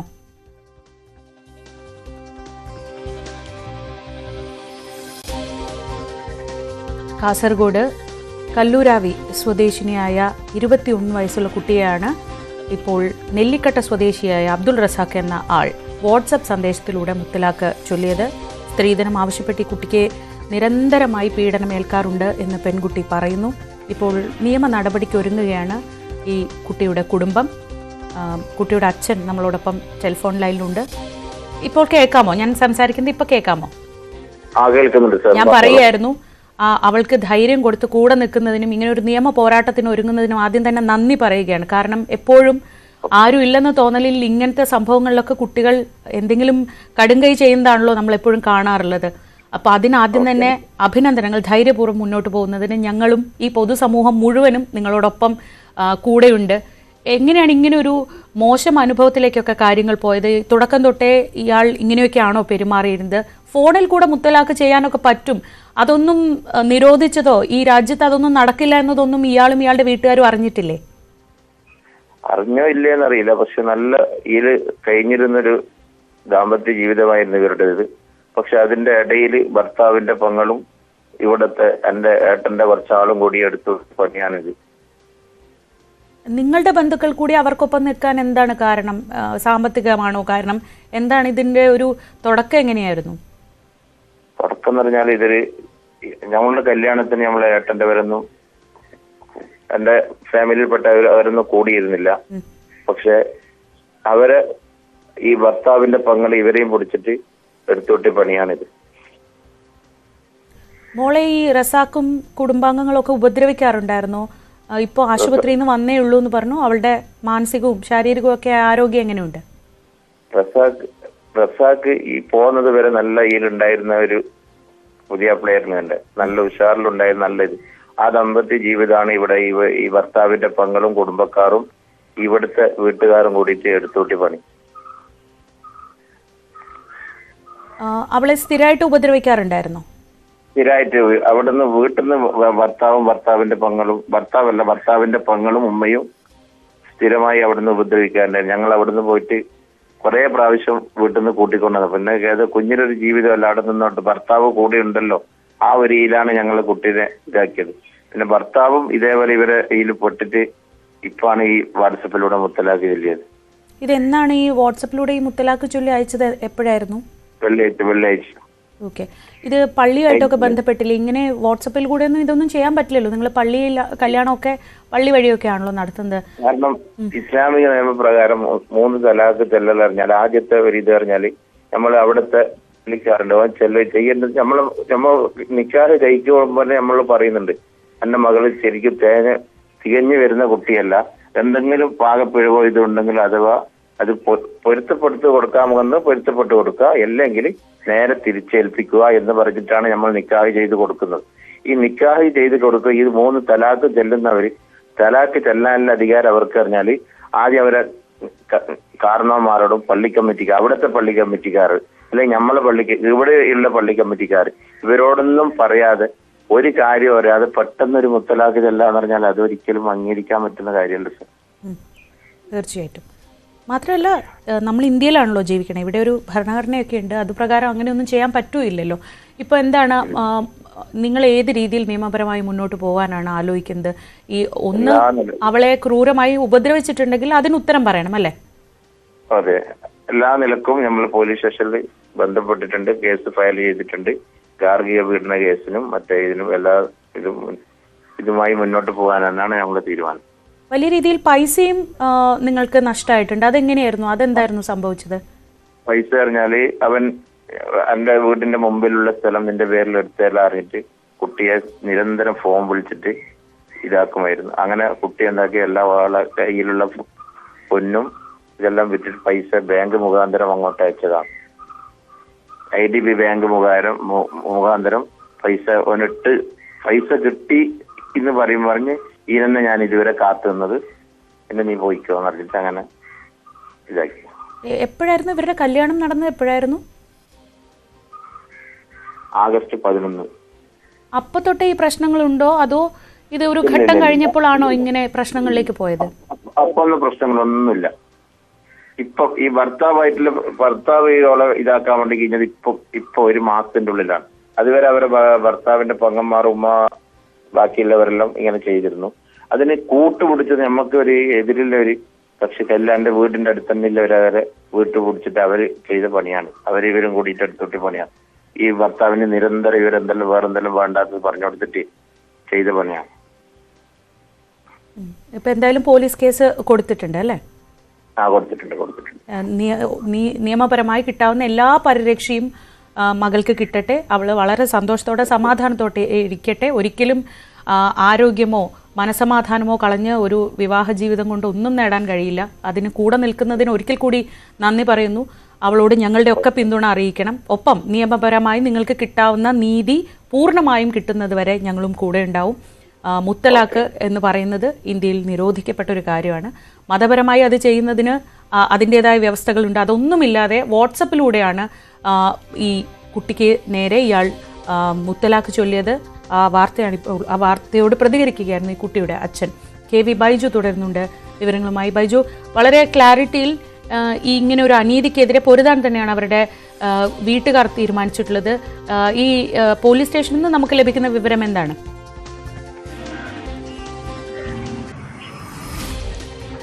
ശ്രീജ, ഇത് സംബന്ധിച്ച് പോലീസ് നിയമ നടപടിയുമായി ഇന്ന് കാര്യങ്ങൾ മുന്നോട്ട് പോകുമെന്ന് തന്നെ നമുക്ക് മനസ്സിലാക്കാൻ സാധിക്കും. അത്തരത്തിലുള്ള കൃത്യമായ രേഖകൾ ഇവരുടെ കയ്യിലുണ്ട്. അതായത് 12 ലക്ഷത്തോളം രൂപ ഈ ഭർത്താവ് കൈപ്പറ്റിയിരുന്നു. അതായത് കുട്ടിയുടെ മുഴുവൻ സ്വർണവും ഈ വിവാഹത്തിന് വേണമെന്നാവശ്യപ്പെട്ട് 50 പവനായിരുന്നു ആവശ്യപ്പെട്ടത്. ഇവർക്ക് അത്ര നൽകാൻ സാധിച്ചില്ല. ബന്ധുക്കളൊന്നും മറ്റൊരൊന്നും സ്വരൂപിച്ച ഒരു 20 പവൻ സ്വർണം നൽകിയിരുന്നു. ആ സ്വർണമാണ് ഈ കുട്ടിയെ കൊണ്ട് വിൽപ്പന നടത്തിച്ചത്. ആ പണം ഇയാൾ കൈപ്പറ്റി. അത് കൈമാറിയ രേഖയുണ്ട്, ബാങ്ക് രേഖയുണ്ട്. അതുകൂടാതെ ശബ്ദ സന്ദേശമുണ്ട്. ഇതിനും അപ്പുറം ഈ പെൺകുട്ടിയോട് പലതരത്തിൽ ഇത്തരത്തിൽ സംസാരിച്ചതിന്റെ ശബ്ദ സന്ദേശങ്ങളുണ്ട്. ഇതൊക്കെ പോലീസിന് കൈമാറിയിരിക്കുന്നു. ഈ തെളിവുകൾ, ഈ രേഖകളൊക്കെ വെച്ചാണ് ഇവർ നിയമ നടപടി കൊടുക്കുന്നത്. തീർച്ചയായും ആ പിതാവ്, നമ്മൾ ആ വീട്ടിൽ പോകുമ്പോൾ വളരെ സങ്കടകരമായ ഒരു കാഴ്ചയായിരുന്നു. വലിയ സന്തോഷത്തോടെ ഉണ്ടായിരുന്ന ഒരു വീട്, ആ വീട്ടിൽ ഈ പെൺകുട്ടി വളരെ അവശത അനുഭവിച്ച് രാവിലെ ആയിരുന്നു നമ്മോട് അവിടെ എത്താൻ ആവശ്യപ്പെട്ടത്. പക്ഷേ ആ കുട്ടി ആശുപത്രിയിലായിരുന്നു. അതിനുശേഷം ഉച്ചയ്ക്ക് ശേഷമാണ് ഈ കുട്ടിയെ കാണുന്നതും ആ കാര്യങ്ങളൊക്കെ തുറന്നു പറയുന്നതും. എന്തായാലും ആ കുട്ടി ആ ജീവനോടെ ആ വീട്ടിൽ നിന്നും എത്തിയത് തന്നെ ശ്രീജ സൂചിപ്പിച്ചതുപോലെ തന്നെ വലിയ കാര്യമാണ്. കാരണം അത്രത്തോളം കൊടിയ പീഡനം അവിടെ നിന്ന് അനുഭവിക്കേണ്ടി വന്നു. മുറിയിൽ പൂട്ടിയിട്ടൊക്കെ ഉപദ്രവിക്കുന്ന അവസ്ഥയുണ്ടായിരുന്നു. പിന്നീട് ഈ പിതാവാണ് ഈ കുട്ടിയെ കൂട്ടി ഇങ്ങോട്ട് കൊണ്ടുവരുന്നത്. എന്തായാലും ഇത് സംബന്ധിച്ച് അഭിഭാഷകൻ ഷുക്കൂർ ആണ് ഇത് സംബന്ധിച്ച് ഇവർക്ക് നിയമപരമായ പരിരക്ഷ നൽകുന്നത്. ഒപ്പം കാഞ്ഞങ്ങാട് CI അജിത്താണ് ഈ കാര്യത്തിൽ നമ്മൾ അവരോട് പോലീസുമായി സംസാരിച്ചിരുന്നു. ഇന്ന് ആ ജാമ്യമില്ലാ വകുപ്പ് പ്രകാരം ഇത് സംബന്ധിച്ച് പരിശോധന നടത്തി തുടർ നടപടികൾ സ്വീകരിക്കുമെന്നാണ് പോലീസ് പറയുന്നത്. ഇയാളെ വിദേശത്ത് നിന്നും ഇവിടെ നാട്ടിലേക്ക് എത്തിക്കാനുള്ള നടപടികളും ആരംഭിക്കും. അതുകൂടാതെ ഇയാളുടെ മാതാവ്, നെല്ലിക്കട്ടിയിലാണ് ഇവരുടെ വീട്, ഈ ഭർത്താവിന്റെ വീട്. അവിടെയുള്ള മാതാവ്, സഹോദരി ഉൾപ്പെടെയുള്ളവർക്കെതിരെ പരാതിയിൽ ഇവർ കൃത്യമായി കാര്യങ്ങൾ പറയുന്നുണ്ട്. അത്തരത്തിൽ ഇന്ന് പോലീസ് ഇത് സംബന്ധിച്ച നിയമ നടപടികൾക്ക് തുടക്കം ആവും. നേരത്തെ സൂചിപ്പിച്ചതുപോലെ തന്നെ മുത്തലാഖ് ചൊല്ലിയതുമായി ബന്ധപ്പെട്ട് ഈ നിരോധന നിയമം വന്നതിന് ശേഷം ആദ്യം വരുന്ന ഒരു പരാതിയാണ് ഇത്. അതുമാത്രമല്ല, അതിൽ ഇന്ന് കേസ് രജിസ്റ്റർ ചെയ്യുന്നു എന്നതാണ് ഏറ്റവും പ്രധാനം. എന്തായാലും ഈ കുടുംബം കൃത്യമായി നിയമ പോരാട്ടവുമായി മുന്നോട്ട് പോകാൻ തന്നെയാണ് തീരുമാനിച്ചിട്ടുള്ളത്. അത്തരത്തിൽ ഈ പെൺകുട്ടി അത്ര വലിയ ഈ ഒരു മാനസിക വിഷമം അനുഭവിച്ചിട്ടുണ്ട്, ശാരീരികമായ ഉപദ്രവം ഏൽക്കേണ്ടി വന്നിട്ടുണ്ട്. അതുമാത്രമല്ല, തന്റെ ജീവിതം 21 വയസ്സ് മാത്രം പ്രായമുള്ള ഒരു പെൺകുട്ടിക്കാണ് സംഭവിച്ചിരിക്കുന്നത്. എന്തായാലും ജീവനോടെ ആ കുട്ടി ഇവരുടെ വീട്ടിലേക്ക് എത്തി എന്ന് തന്നെയാണ് ഇതിൽ ഏറ്റവും പ്രധാനം. എന്തായാലും വലിയ ഇത്തരത്തിലുള്ള ഒരു സങ്കടകരമായ ഒരു വാർത്തകൾ തന്നെയാണ് നമുക്ക് റിപ്പോർട്ട് ചെയ്യേണ്ടി വരുന്നു. ആ വീട്ടിലെത്തിയപ്പോഴും നമുക്ക് 4 പെൺകുട്ടികളുടെ ഒരു പിതാവ്, അത് നമുക്ക് ഊഹിക്കാവുന്നതേ ഉള്ളൂ. അവരുടെ ഒരു പ്രാരാബ്ധവും വലിയ സമ്പന്ന കുടുംബവും എന്നല്ല, സാധാരണ കുടുംബമാണ്. ഇൻസ്റ്റാഗ്രാമിലൂടെയാണ് ഈ യുവാവ് ഈ പെൺകുട്ടിയുമായി പരിചയപ്പെടുന്നത്. പിന്നീട് വീട്ടുകാർ ഈ വിവാഹത്തിന് സമ്മതിക്കുകയായിരുന്നു.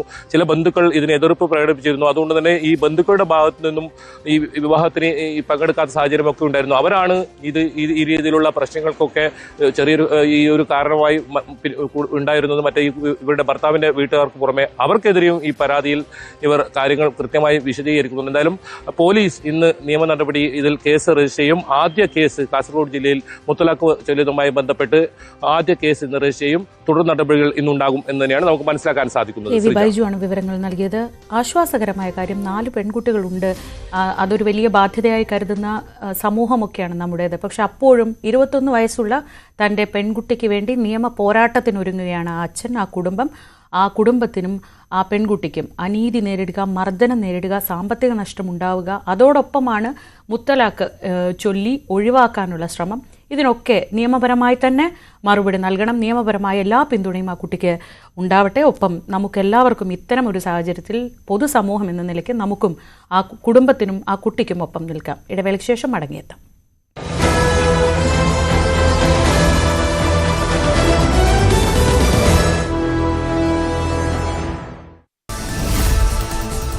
പുതിയ ആശമാരെ തേടി സർക്കാർ. സമരക്കാരോട് വിട്ടുവീഴ്ച വേണ്ട എന്ന് തീരുമാനം. പുതിയ വോളണ്ടിയർമാരെ തേടി നാഷണൽ ഹെൽത്ത് മിഷൻ. ആശമാരുടെ സേവനം ലഭിക്കാത്ത സ്ഥലങ്ങളിൽ പുതിയ വോളണ്ടിയർമാരെ കണ്ടെത്തും. ആശാവർക്കർമാരുടെ സമരം സെക്രട്ടേറിയറ്റിന് മുന്നിൽ തുടരുന്നതിനിടെ CITUവിന്റെ ബദൽ സമരം തുടർന്ന് CITU. തിരുവനന്തപുരത്ത് AG's ഓഫീസിന് മുന്നിൽ ആണ് സമരം. സെക്രട്ടേറിയറ്റ് നടയിൽ നടക്കുന്നത് രാഷ്ട്രീയ പ്രേരിതമായ പ്രതിഷേധം എന്നാണ് CITUവിന്റെ വിമർശനം. വരും ദിവസങ്ങളിലും കേന്ദ്ര സർക്കാരിനെതിരെ കേന്ദ്ര ഓഫീസുകൾക്ക് മുന്നിൽ സമരം നടത്താനാണ് നീക്കം. സെക്രട്ടേറിയറ്റ് നടയിൽ ആശാ വർക്കർമാർ നടത്തുന്ന സമരം 20ാം ദിവസത്തിലേക്ക്. ആശാ വർക്കർമാരുടെ നേതൃത്വത്തിൽ നിയമസഭയ്ക്ക് മുന്നിലേക്കും പ്രതിഷേധം വ്യാപിപ്പിക്കുന്ന പശ്ചാത്തലത്തിൽ സമരം ഒത്തുതീർപ്പാക്കുന്നതിന് സർക്കാർ തയ്യാറാകണമെന്ന ആവശ്യം ഇടതുമുന്നണിയിൽ ശക്തം. CPIക്ക് പുറമെ LDFൽ RJDയും ഈ ആവശ്യവുമായി രംഗത്തെത്തി. CITU നേതാക്കൾ വീടാന്തരം കയറി ആശാപ്രവർത്തകരെ ഭീഷണിപ്പെടുത്തുന്നുവെന്ന പരാതിയും അവർ ഉയർത്തുന്നുണ്ട്. ആശാപ്രവർത്തകരുടെ സമരം തുടരുന്നതിനിടെ സമരസമിതി നേതാവ് മിനിയെ അധിക്ഷേപിച്ച CITU നേതാവ്. മിനി സാംക്രമിക രോഗം പരത്തുന്ന കീടം എന്നായിരുന്നു ആക്ഷേപം. കേരളത്തിലെ ബസ് സ്റ്റാൻഡുകളുടെ മുന്നിൽ പാട്ട കുലുക്കി പിരിവ് നടത്തുന്ന പാർട്ടിയാണ് സമരത്തിന് പിന്നിൽ എന്നും CITU സംസ്ഥാന വൈസ് പ്രസിഡന്റ് PB ഹർഷകുമാർ. കേരളത്തിലെ കോൺഗ്രസ് നേതാക്കളുമായി ഹൈക്കമാൻഡ് നടത്തിയ യോഗത്തിൽ നേതൃമാറ്റം ചർച്ചയായില്ല. ഐക്യത്തോടെ മുന്നോട്ടു പോകണമെന്ന് ഹൈക്കമാൻഡ് ആവശ്യപ്പെട്ടു. മാധ്യമങ്ങളിൽ പല അഭിപ്രായം പറയരുത്. പരസ്യ പ്രതികരണങ്ങളിൽ ഇനി ഹൈക്കമാൻഡിന്റെ നിരീക്ഷണം ഉണ്ടാകും. മാറ്റം ആഗ്രഹിക്കുന്ന ജനങ്ങളെ നിരാശപ്പെടുത്തരുത് എന്ന് യോഗത്തിൽ രാഹുൽ ഗാന്ധി. UDF അധികാരത്തിൽ എത്താൻ സാധ്യമായതെല്ലാം ചെയ്യുമെന്ന് മല്ലികാർജുൻ ഖാർഗെ. അഭിമുഖ വിവാദം തുടരുന്നതിനിടെ ശശി തരൂരിനെ പാർട്ടിയുമായി കൂടുതൽ സഹകരിപ്പിക്കാൻ കോൺഗ്രസ്. കേന്ദ്ര സംസ്ഥാന തലങ്ങളിൽ കൂടുതൽ ചുമതലകൾ നൽകാനാണ് നീക്കം. വരും ദിവസങ്ങളിൽ ഇതുമായി ബന്ധപ്പെട്ട പ്രഖ്യാപനം ഉണ്ടാകുമെന്നാണ് സൂചന. പാർട്ടിയിലെ നിലവിൽ ഉള്ള ചുമതലകളിൽ തരൂർ അസംതൃപ്തി പ്രകടിപ്പിച്ചിരുന്നു. ഇത് പരിഹരിക്കാനും തരൂർ പാർട്ടി വിട്ടുപോകുന്നത് തടയാനും ഹൈക്കമാൻഡ് നീക്കം. PC ജോർജിന് ജാമ്യം. ഈരാറ്റുപേട്ട മുൻസിഫ് മജിസ്ട്രേറ്റ് കോടതിയാണ് ജാമ്യം നൽകിയത്. ജാമ്യം ലഭിച്ചത് ചാനൽ ചർച്ചയ്ക്കിടെ നടത്തിയ വിദ്വേഷ പരാമർശ കേസിൽ.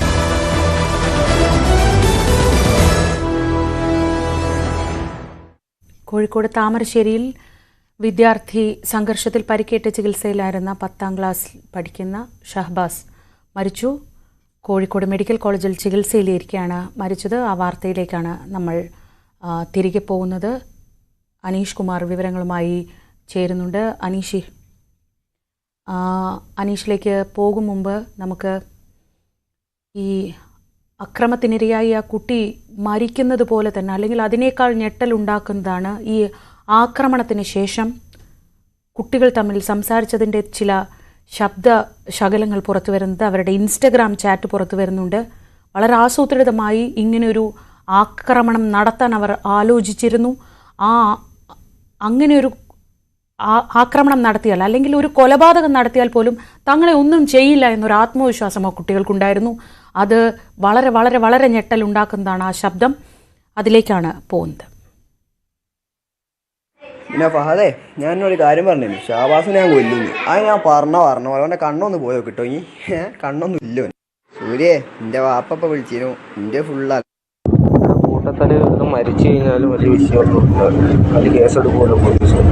കാരണം ഓരോ ഇങ്ങോട്ട് വന്നത് അവിടെ കേസ് ഉണ്ടാവില്ല. കേസ് തള്ളി പോകും. കാരണം ഓരോ ഇങ്ങോട്ട് വന്നത് അതിന് ഇവരൊന്നും ഇല്ല വെച്ചാൽ ആഫീനല്ല വെച്ചത്. 2 ദിവസം കഴിയട്ടെ. അത് മാത്രമല്ല. പിന്നെ ഫഹദേ, ഞാനൊരു കാര്യം പറഞ്ഞു. ഷാബാസിനെ ഞാൻ കൊല്ലുന്നു. അത് ഞാൻ പറഞ്ഞ അവൻ്റെ കണ്ണൊന്ന് പോയോ കിട്ടോ? ഈ കണ്ണൊന്നും ഇല്ലോ. സൂര്യേ, എൻ്റെ വാപ്പ വിളിച്ചിരുന്നു. എൻ്റെ ഫുള്ളാ കൂട്ടത്തല് മരിച്ചു കഴിഞ്ഞാലും വലിയ വിഷയമൊന്നും അത് കേസെടുക്കുമല്ലോ പോലീസ്. കാരണം ഓരോ ഇങ്ങോട്ട് വന്നത് അവിടെ കേസ് ഉണ്ടാവില്ല. കേസ് തള്ളി പോകും. കാരണം ഓരോ ഇങ്ങോട്ട് വന്നത് അതിന് ഇവരൊന്നും ഇല്ല വെച്ചാൽ ആഫീനല്ല വെച്ചത്. 2 ദിവസം കഴിയട്ടെ. അത് മാത്രമല്ല. അതിക്രൂരമായ മർദ്ദനത്തിനാണ് കഴിഞ്ഞ ദിവസം ഷഹബാസ് ഇരയായത്. ഇന്നലെ ഷഹബാസിന്റെ അച്ഛൻ ഇക്ബാൽ നമ്മളോട് സംസാരിച്ചിരുന്നു. ഇക്ബാലിന്റെ വാക്കുകളിലേക്ക്. ഇവരെ കുറച്ച് പിള്ളേർ അതിൽ ഇവനെ ഇങ്ങനെ നോക്കി നിന്ന് അതിൽ കിട്ടിയവരെ അവര് മൃഗീയമായിട്ട്, അതായത് മുൻ വൈരാഗ്യം വെച്ചിട്ടുള്ളവര് ചെയ്ത, അതായത് ഇങ്ങനത്തെ ഒരു ഡോക്ടർമാർ പറയുന്നുണ്ട്, ഒരു മനസാക്ഷിയുള്ള ആളുകൾ ഇത് ഇങ്ങനെ ചെയ്യൂല. പക്ഷെ ചെറിയ കൈകൊണ്ടുള്ള അടികളല്ല വന്നത്. എല്ലാം പൊട്ടുണ്ട്, കരടിയുടെ ഭാഗത്ത് ബ്ലഡ് ഇപ്പോൾ കോട്ടായി കിടക്കുന്നത്. ഒന്നും പറയാൻ പറ്റാത്ത സ്റ്റേജിലാണ് നിൽക്കുന്നത്. അനീഷ് കുമാർ കോഴിക്കോട് നിന്ന് തുടരുന്നുണ്ട്. അനീഷ്, ഈ അച്ഛൻ ഇന്നലെ പറയുമ്പോൾ തന്നെ അദ്ദേഹത്തിൻ്റെ വാക്കുകളിൽ വലിയ പ്രതീക്ഷയുണ്ടായിരുന്നില്ല. പക്ഷേ ഈ കുട്ടികൾ തമ്മിലുള്ളൊരു സംഘർഷം അല്ലെങ്കിൽ അവർ തമ്മിലുള്ളൊരു വാക്കേറ്റമൊക്കെ ഇങ്ങനെ ക്രൂരമായി ആക്രമിച്ച് ഒരു മരണത്തിലേക്ക് എത്തുന്ന തരത്തിലുള്ള ക്രൂരമായ ആക്രമണത്തിലേക്കൊക്കെ പോയത് എങ്ങനെയാണ്? ഈ കുട്ടി അവിടെ പഠിച്ചിരുന്നില്ല എന്ന് പറയുന്നു. ഈ സംഘർഷമുള്ള സ്ഥലത്തേക്ക് എങ്ങനെയാണ് ഷഹബാസ് എത്തുന്നത്? നേരത്തെ ഈ ഫെയർവെൽ പാർട്ടി നടന്നപ്പോൾ തന്നെ ഷഹബാസ് അവിടെ ഉണ്ടായിരുന്നു. എന്താണ് ഇത് സംബന്ധിച്ച് നമുക്ക് കിട്ടുന്ന വിവരങ്ങൾ? ശ്രീജ, 2 സ്കൂളിലെ വിദ്യാർത്ഥികളാണ് ആ സ്വകാര്യ ട്യൂഷൻ സെന്ററിൽ പഠിച്ചിരുന്നത്. ഒന്ന് താമരശ്ശേരി ഹയർ സെക്കൻഡറി സ്കൂളിലെ വിദ്യാർത്ഥികളും എളേരി സ്കൂളിലെ വിദ്യാർത്ഥികളുമാണ്. ഈ വിദ്യാർത്ഥികളാണ് അവിടെ ഫെയർവെൽ പാർട്ടി നടത്തിയത്. 10ാം ക്ലാസ്സിൽ പഠിക്കുന്ന കുട്ടികളാണ്. അവരുടെ അധ്യയന വർഷം അവസാനിക്കുന്നു. ഇനി പരീക്ഷയുടെ തിരക്കിലേക്ക് മറ്റുമൊക്കെ പോകുന്നു. അതുകൊണ്ട് ഈ സ്കൂൾ വർഷം അവസാനിക്കുന്നത് ആഘോഷിക്കുന്നതിന് വേണ്ടിയാണ് കുട്ടികൾ ഒത്തുചേർന്ന് ആ ചടങ്ങിൽ വെച്ച് ഒരു യുഗ്മ നൃത്തം അവതരിപ്പിച്ചു. അതായത് കപ്പിൾ ഡാൻസ് എന്ന പേരിലുള്ള നൃത്തം. ആ ഡാൻസ് കളിച്ചുകൊണ്ടിരുന്നപ്പോൾ ആ പാട്ട് നിന്നു പോവുകയും നൃത്തം തടസ്സപ്പെടുകയും ചെയ്യുന്ന ഒരു സാഹചര്യമുണ്ടായി. ഇതോടെ ഒരു വിഭാഗം വിദ്യാർത്ഥികൾ, ഈ താമരശ്ശേരി ഹയർ സെക്കൻഡറി സ്കൂളിലെ വിദ്യാർത്ഥികൾ, ഇവർ 10ാം ക്ലാസ് വിദ്യാർത്ഥികളാണ്, ഒരേ ഇടത്തിൽ പഠിക്കുന്നവരാണ് എങ്കിൽ പോലും 2 സ്കൂളുകളിൽ പഠിക്കുന്ന വിദ്യാർത്ഥികളായതുകൊണ്ട് തന്നെ ഇവർ രണ്ടായി ഗ്രൂപ്പ് ചേർന്നാണ് അവിടെ ഇടപഴകിയിരുന്നത് എന്നാണ് നമുക്ക് അറിയാൻ കഴിയുന്നത്. അങ്ങനെ ഈ നൃത്തം നിന്നുപോയതോടുകൂടി അല്ലെങ്കിൽ പാട്ട് നിന്നുപോയതോടുകൂടി ഒരു വിഭാഗം വിദ്യാർത്ഥികൾ ഈ കൂവിയതിനെ തുടർന്ന് പരസ്പരം വാക്കേറ്റം ഉണ്ടാവുന്നു. ഈ വേദിയിൽ നൃത്തം അവതരിപ്പിച്ച പെൺകുട്ടി പോലും പുറത്തേക്ക് വന്ന് ഈ വാക്കേറ്റത്തിൽ ഇടപെടുന്ന ഒരു സാഹചര്യമുണ്ടായി. പിന്നീട് പരസ്പരം ഇരു പക്ഷവും അവിടെ വെച്ച് തന്നെ കൊമ്പ് കോർക്കുന്നു, കയ്യാങ്കളിയിലേക്ക് കാര്യങ്ങൾ നീങ്ങുന്നു. അപ്പോൾ തന്നെ അധ്യാപകർ ഇടപെട്ട് രംഗം ശാന്തമാക്കിയാണ് ഇരുപക്ഷത്തെയും വീടുകളിലേക്ക് പറഞ്ഞയച്ചത്. പക്ഷേ അപ്പോഴും വിട്ടുവീഴ്ചകൾക്ക് ഇരുപക്ഷവും തയ്യാറായില്ല. ആ വേദിയിലുണ്ടായ ഒരു സംഭവത്തെ വലിയ ഒരു സംഭവമായി ഈ ഇരുപക്ഷവും കണക്കിലെടുക്കുന്നു. തുടർന്ന് ഈ ഇൻസ്റ്റാ ചാറ്റുകൾ വഴി വീണ്ടും പരസ്പരം എന്ത് ചെയ്യണം, ഈ നേറ്റ അഭിമാനത്തിന് അല്ലെങ്കിൽ പരസ്പരം ഉണ്ടായ ഈ കയ്യാങ്കളിക്ക് എന്ത് പ്രതികരണം ചെയ്യണം എന്ന രീതിയിലുള്ള ഒരു ആലോചനകളിലേക്ക് കാര്യങ്ങൾ നീങ്ങുന്നു. അതിനുശേഷം വ്യാഴാഴ്ച വീണ്ടും ഇരുപക്ഷവും സംഘടിച്ച് ഈ ട്യൂഷൻ സെന്ററിന് സമീപം തന്നെ എത്തുന്നു. നമുക്ക് ഇവരോട് നേരത്തെ ഈ ഇക്ബാൽ ഷഹബാസിന്റെ അച്ഛൻ പറഞ്ഞതനുസരിച്ച് ഈ ഷഹബാസ് ഈ ട്യൂഷൻ സെന്ററിൽ പഠിക്കുന്ന വിദ്യാർത്ഥിയല്ല, സ്കൂളിൽ പഠിക്കുന്നുണ്ട്, പക്ഷെ ഈ ട്യൂഷൻ സെന്ററിൽ പഠിക്കുന്ന വിദ്യാർത്ഥിയല്ല. അതുകൊണ്ട് ഈ ട്യൂഷൻ സെന്ററിലെ പ്രശ്നമുണ്ടായ വിദ്യാർത്ഥികൾ അവരുടെ കൂട്ടുകാരനാണ് ഷഹബാസ്. അതുകൊണ്ട് ഷഹബാസിനെ അവിടേക്ക് വിളിച്ചു വരുത്തുകയായിരുന്നു. വേറെ എവിടെയോ പോകാനുണ്ട് എന്ന് പറഞ്ഞു താമരശ്ശേരി പട്ടണത്തിലേക്ക് ഈ അനീഷ്, ഞാൻ മടങ്ങി വരാം. അനീഷ്, ഇപ്പോൾ KSU സംസ്ഥാന പ്രസിഡന്റ് ശ്രീ അലൂഷ്യസ് സേവ്യർ ടെലിഫോൺ ലൈനുണ്ട്. ശ്രീ അലൂഷ്യസ്, നമ്മൾ രാവിലെ സംസാരിക്കുമ്പോൾ ഗുഡ് മോർണിംഗ് ഒക്കെ പറയും, പക്ഷേ ഇതൊരു വളരെ വളരെ ഞെട്ടിക്കുന്ന രാവിലെയാണ്. കാരണം ഒരു 15 വയസ്സുള്ള ഒരു കുട്ടിയെ കൂട്ടുകാർ എന്ന് നമ്മൾ കരുതുന്ന അതേ പ്രായമുള്ള ആളുകൾ ക്രൂരമായി മർദ്ദിച്ച് കൊലപ്പെടുത്തുക മാത്രമല്ല, അങ്ങനെ മർദ്ദിച്ചാൽ ഒരു കുഴപ്പവുമില്ല, മരിച്ചാലും ഒരു ആൾക്കൂട്ടത്തിലാണിത് സംഭവിക്കുന്നതെങ്കിൽ ഒരു പ്രശ്നവുമില്ല എന്നൊക്കെ ആത്മവിശ്വാസത്തോടെ പറയുകയും കൊല്ലണമെന്ന് തന്നെ ഉറപ്പിച്ച് പറയുകയും ഒക്കെ ചെയ്യുന്ന ശബ്ദ സന്ദേശങ്ങളാണ് കൂടുതൽ ഭയപ്പെടുത്തുന്നത്. കഴിഞ്ഞ കുറേ ദിവസങ്ങളായി നമ്മൾ പലപ്പോഴും ചർച്ച ചെയ്യുന്നുണ്ട് നമ്മുടെ കുട്ടികൾക്ക് എന്താണ് പറ്റുന്നത്, യുവാക്കൾക്ക് എന്താണ് പറ്റുന്നത് എന്നൊക്കെ. ഇതിപ്പോൾ ഒരു ഫെയർവെല്ലിൻ്റെ ഇടയിൽ ഒരു തർക്കം ഉണ്ടാവുന്നതും ഒരു കയ്യേറ്റം ഉണ്ടാവുന്നതൊക്കെ നമ്മൾ പലപ്പോഴും നമ്മളൊക്കെയും ഈ പ്രായവും ഈ രീതികളും ഒക്കെ കണ്ടിട്ടാണല്ലോ വരുന്നത്. പക്ഷേ ഇത് എത്രത്തോളം ഞെട്ടിക്കുന്നതാണ് അലോഷ്യസ്? എന്താണ് നമ്മുടെ സ്കൂളുകളിലും കോളേജുകളിലും ഒക്കെ നടക്കുന്നത്? ദാരുണമായ സംഭവമാണ് താമരശ്ശേരിയിൽ ഉണ്ടായത്. അതിൽ നമുക്ക് യാതൊരു ന്യായീകരണവും നമുക്ക് പറയാൻ സാധിക്കില്ല. ഇപ്പൊ വിദ്യാർത്ഥികളാണ് ഇപ്പൊ നിരന്തരമായി കലോത്സവങ്ങൾ അല്ലെങ്കിൽ ഫെസ്റ്റുകളും മറ്റൊക്കെയായി ബന്ധപ്പെട്ട് ഇത്തരത്തിലുള്ള ചെറിയ സംഘർഷങ്ങളൊക്കെ ഉണ്ടാകുന്നുണ്ട്. പക്ഷേ അത്തരങ്ങൾ സംഘർഷങ്ങൾ ഉണ്ടാകുമ്പോഴും അതിനുശേഷം വലിയ രീതിയിലേക്കുള്ള സംഘർഷത്തിലേക്ക് കലാശിക്കാതെ അത് തീരുകയാണ് സാധാരണഗതിയിൽ ഉണ്ടാവാറ്. എന്നാൽ ഇത് നമ്മളെല്ലാവരും ഞെട്ടിച്ചിരിക്കുകയാണ്. അപ്പോൾ ഇത്തരം പ്രവണതകൾ കേരളത്തിലെ ക്യാമ്പസുകളും സ്കൂളുകളും കേന്ദ്രീകരിച്ചുകൊണ്ട് വലിയ രീതിയിലേക്കുള്ള അക്രമവാസന വിദ്യാർത്ഥികളിൽ വളർന്നു വരുന്നുണ്ട് എന്നൊരു യാഥാർത്ഥ്യം തന്നെയാണ്. ഇടയിൽ നമ്മളൊരു ചർച്ചയിൽ സംസാരിച്ചതാണ്, വിദ്യാർത്ഥികളുടെ ഇടയിൽ ഗ്യാങ്ങുകളായി കേരളത്തിലെ സ്കൂളുകൾ കേന്ദ്രീകരിച്ചുകൊണ്ട് അരാഷ്ട്രീയ ഗ്യാങ്ങുകൾ വലിയ രീതിയിലേക്ക് വളർന്നു വരുന്നത് നമ്മളെല്ലാവരെയും വലിയ രീതിയിലേക്ക് ആശങ്കപ്പെടുത്തുന്നുണ്ട്. ആ ഗ്യാങ്ങുകൾ തമ്മിലുള്ള ഫൈറ്റുകളും അത് ഇയറിലെ വിദ്യാർത്ഥികൾ തമ്മിൽ, സീനിയർ ജൂനിയർ തമ്മിൽ എന്ന രീതിയിലേക്ക് വലിയ രീതിയിലേക്ക് വർദ്ധിച്ചു വരുന്നുണ്ട്. അപ്പൊ ഇതിനെപ്പറ്റിയൊന്നും കാര്യമായ രീതിയിലേക്കുള്ള പഠനങ്ങളോ അല്ലെങ്കിൽ വളരെ ഗൗരവകരമായിട്ടുള്ള ചർച്ചകളൊന്നും ഈ വിഷയമൊന്നുമായി ബന്ധപ്പെട്ട് നടക്കുന്നില്ല.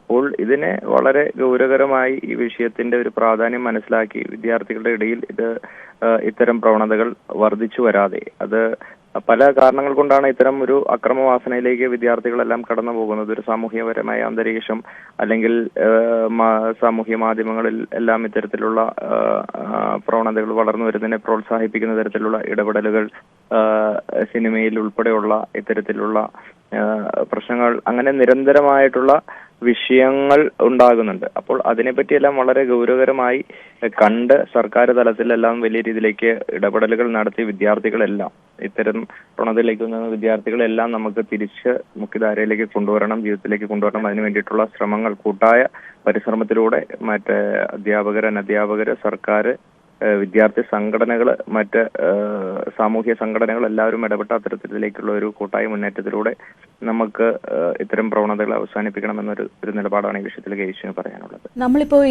ഈ ഒരു സംഭവത്തിൽ ഒതുക്കേണ്ട കാര്യമില്ലെന്ന് തോന്നുന്നു.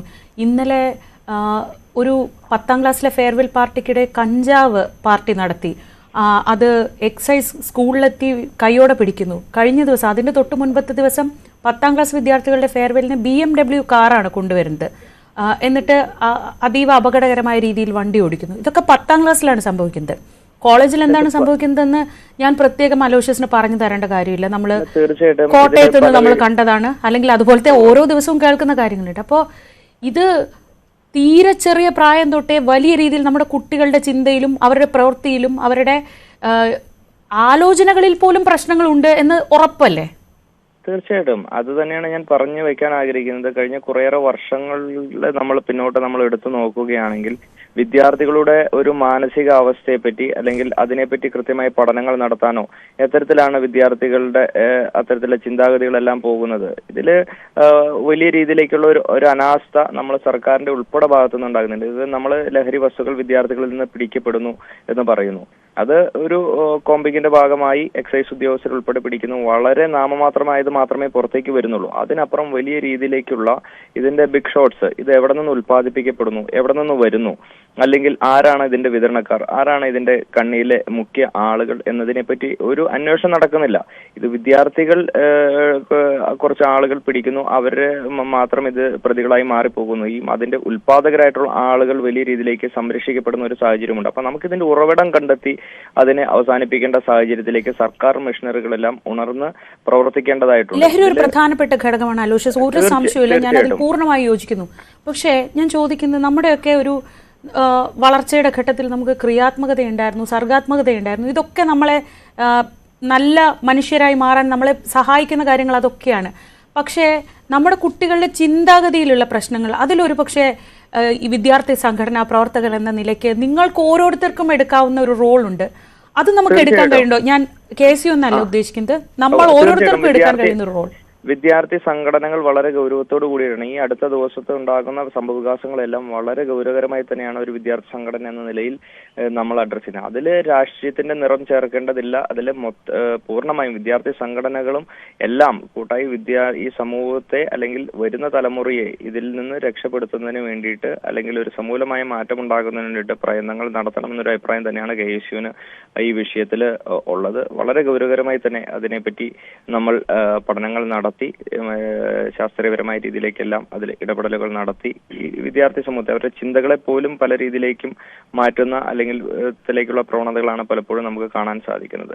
അതിൽ നിന്നെല്ലാം നമുക്ക് വിമുക്തി നേടിക്കൊണ്ട് അവരെല്ലാവരെയും നമുക്ക് പൂർണ്ണമായ ഒരു ജീവിതത്തിലേക്ക് കൊണ്ടുവരാൻ നമുക്ക് പുതിയ തലമുറയെ നമ്മൾ അവരുടെ പ്രശ്നങ്ങൾ കൂടി നമ്മൾ അഡ്രസ്സ് ചെയ്യണം. അവരുടെ അവരുടെ മാനസികമായിട്ടുള്ള അവരുടെ അവസ്ഥ, ഒരു അതിലുണ്ടായിരിക്കുന്ന വ്യതിയാനങ്ങൾ, എന്താണ് അതിന്റെ കാരണങ്ങൾ, അതിനെപ്പറ്റിയെല്ലാം നമ്മൾ വളരെ ഗൗരവകരമായിട്ടുള്ള പഠനങ്ങൾ ഉൾപ്പെടെ നടത്തി നമ്മൾ ഒരു അവരെ ഇതിൽ നിന്ന് ഒരു വിമുക്തി നേടിക്കൊണ്ടുവരണമെന്നുള്ളൊരു അഭിപ്രായമാണ് ഈ വിഷയത്തിലുള്ളത്.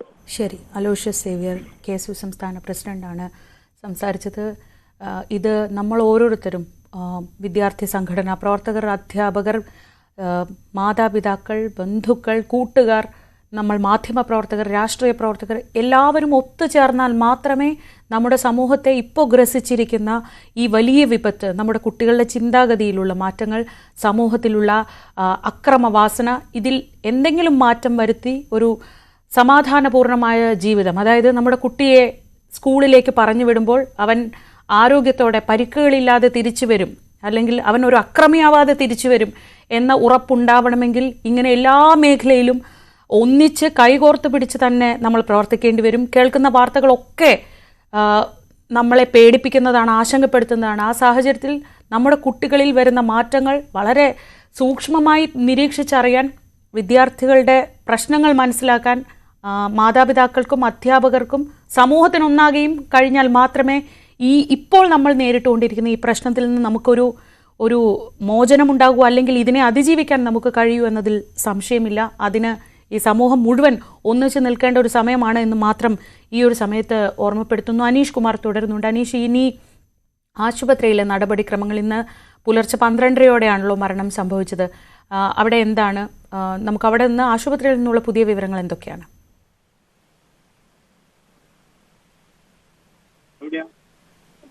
ശ്രീജ, മൃതദേഹം ഇപ്പോൾ കോഴിക്കോട് മെഡിക്കൽ കോളേജിലെ മോർച്ചറിയിൽ സൂക്ഷിച്ചിരിക്കുകയാണ്. ഏതാണ്ട് 10 കൂടി പോസ്റ്റ്മോർട്ടം ആരംഭിക്കും. എന്തായാലും പോസ്റ്റ്മോർട്ടത്തിൽ എത്രമാത്രം ക്രൂരമായ പീഡനങ്ങൾക്കാണ് അല്ലെങ്കിൽ എത്രമാത്രം വലിയ മർദ്ദനമാണ് ഈ കുട്ടി ഏറ്റത് എന്ന് സംബന്ധിച്ച് കൃത്യമായ വിവരങ്ങൾ നൽകുക. മനസാക്ഷിയില്ലാത്ത മർദ്ദനമാണ് മരിച്ചതെന്നാണ് ഇന്നലെ ഡോക്ടർമാർ തന്നെ രക്ഷാകർത്താക്കളോട് പറഞ്ഞത്. അതുകൊണ്ട് എത്രമേൽ ഗുരുതരമായ പരുക്കുകൾ ആ കുഞ്ഞു ശരീരത്തിലുണ്ട്, ഒപ്പം എന്തൊക്കെ കാരണങ്ങളാണ് മരണത്തിലേക്ക് നയിച്ചത് തുടങ്ങിയ കാര്യങ്ങളൊക്കെ അറിയാൻ കഴിയും.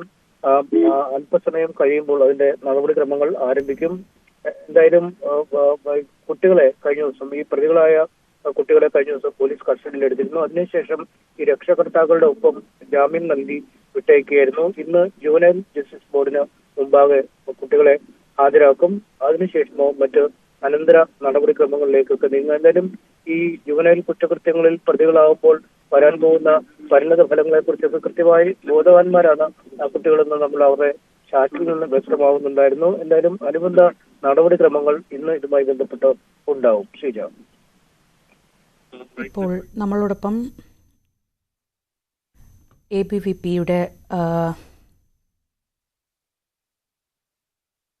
ABVPയുടെ സ്റ്റേറ്റ് സെക്രട്ടറി ഈശ്വര പ്രസാദ് കൂടി ടെലിഫോൺ ലൈനുണ്ട്. ശ്രീ ഈശ്വര പ്രസാദ്, നമുക്ക് കഴിഞ്ഞ കുറച്ച് ദിവസമായി, ഞാനിപ്പോൾ KSU സംസ്ഥാന പ്രസിഡന്റിനോട് സംസാരിക്കുകയായിരുന്നു, കഴിഞ്ഞ കുറച്ച് ദിവസമായി നമുക്ക് പ്രതീക്ഷ നൽകുന്നതോ നമുക്ക് ഒരു സമാധാനം നൽകുന്നതോ ആയ വാർത്തകളൊന്നും നമ്മുടെ വിദ്യാലയങ്ങളിൽ നിന്ന്, അത് സ്കൂളാകട്ടെ കോളേജാവട്ടെ അവിടെ നിന്ന് വരുന്നില്ല. മറിച്ച് വലിയ പേടി ഉണ്ടാക്കുന്ന തരത്തിലാണ്. ഇതിപ്പോൾ ഒരു ഫെയർവെൽ പാർട്ടിക്കിടെ ഉണ്ടാകുന്ന ഒരു ചെറിയ തർക്കം ഒരു 15 വയസ്സുകാരൻ്റെ ജീവൻ എടുക്കുന്ന നിലയിലേക്കുള്ള അക്രമമായി മാറുക, ക്രൂരമായി ആക്രമിച്ച് കൊലപ്പെടുത്താൻ ഉദ്ദേശിച്ച് തന്നെ ആക്രമണം നടത്തുക, ഇതൊക്കെ സ്കൂളുകളിൽ 15 വയസ്സുള്ള കുട്ടികളാണെന്ന് ആലോചിക്കണം. എന്താണ് നമ്മുടെ സ്കൂളുകളിൽ സംഭവിക്കുന്നത്, നമ്മുടെ വിദ്യാലയങ്ങളിലും കോളേജുകളിലും ഒക്കെ സംഭവിക്കുന്നത്? നമ്മുടെ വിദ്യാലയങ്ങളിൽ നമുക്ക് പ്രതീക്ഷ നൽകാത്ത വാർത്തകളാണ് വിദ്യാലയങ്ങളിൽ നിന്ന് പുറത്തു വരുന്നത്. ഇതിന്റെ കാരണം തീർച്ചയായിട്ടും നമ്മൾ കഴിഞ്ഞ കുറെ വർഷങ്ങളായിട്ട് നമ്മുടെ വിദ്യാർത്ഥി സമൂഹത്തെ അനലൈസ് ചെയ്തിട്ടില്ല, അല്ലെങ്കിൽ വേണ്ട രീതിയിലുള്ള ഇടപെടലുകൾ ആ വിദ്യാർത്ഥി സമൂഹത്തിനിടയിൽ നടത്തിയിട്ടില്ല എന്നുള്ളതിന്റെ ഉദാഹരണമാണ്. ആ കുടുംബത്തിന്റെ വിഷമത്തിൽ പങ്കുചേരുന്നതോടൊപ്പം തന്നെ നമുക്ക് ഇതൊരു കുടുംബത്തിന്റെ മാത്രം വിഷമമല്ല, ഇത് ഈ സമൂഹത്തെ ബാധിച്ചിട്ടുള്ള വിഷമമായി മാറിയിരിക്കുകയാണ്.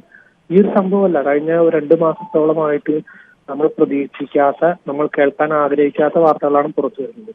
ഇത് സർക്കാരിന്റെ കൃത്യമായ ഇടപെടലുകൾ നടത്തണം. പക്ഷെ കഴിഞ്ഞ 2-3 വർഷമായിട്ട് പല സമയങ്ങളിലും നമ്മൾ വേണ്ട ഇടപെടലുകൾ നടത്തുന്നില്ല എന്നുള്ളത് സർക്കാരിന്റെ ഇടപെടലുകളിൽ നമുക്ക് മനസ്സിലാക്കാൻ വേണ്ടി സാധിക്കും. അല്ലെങ്കിൽ ഇത് ക്രമാതീതമായി കൂടി വരുന്ന സാഹചര്യം ഉണ്ടാവില്ല.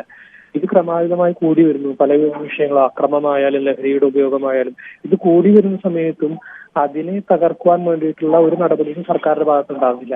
ഇത് സർക്കാർ മാത്രമല്ല, പൊതുസമൂഹം ഒന്നിച്ചു നിന്ന് ചെയ്യേണ്ട കാര്യമാണ്.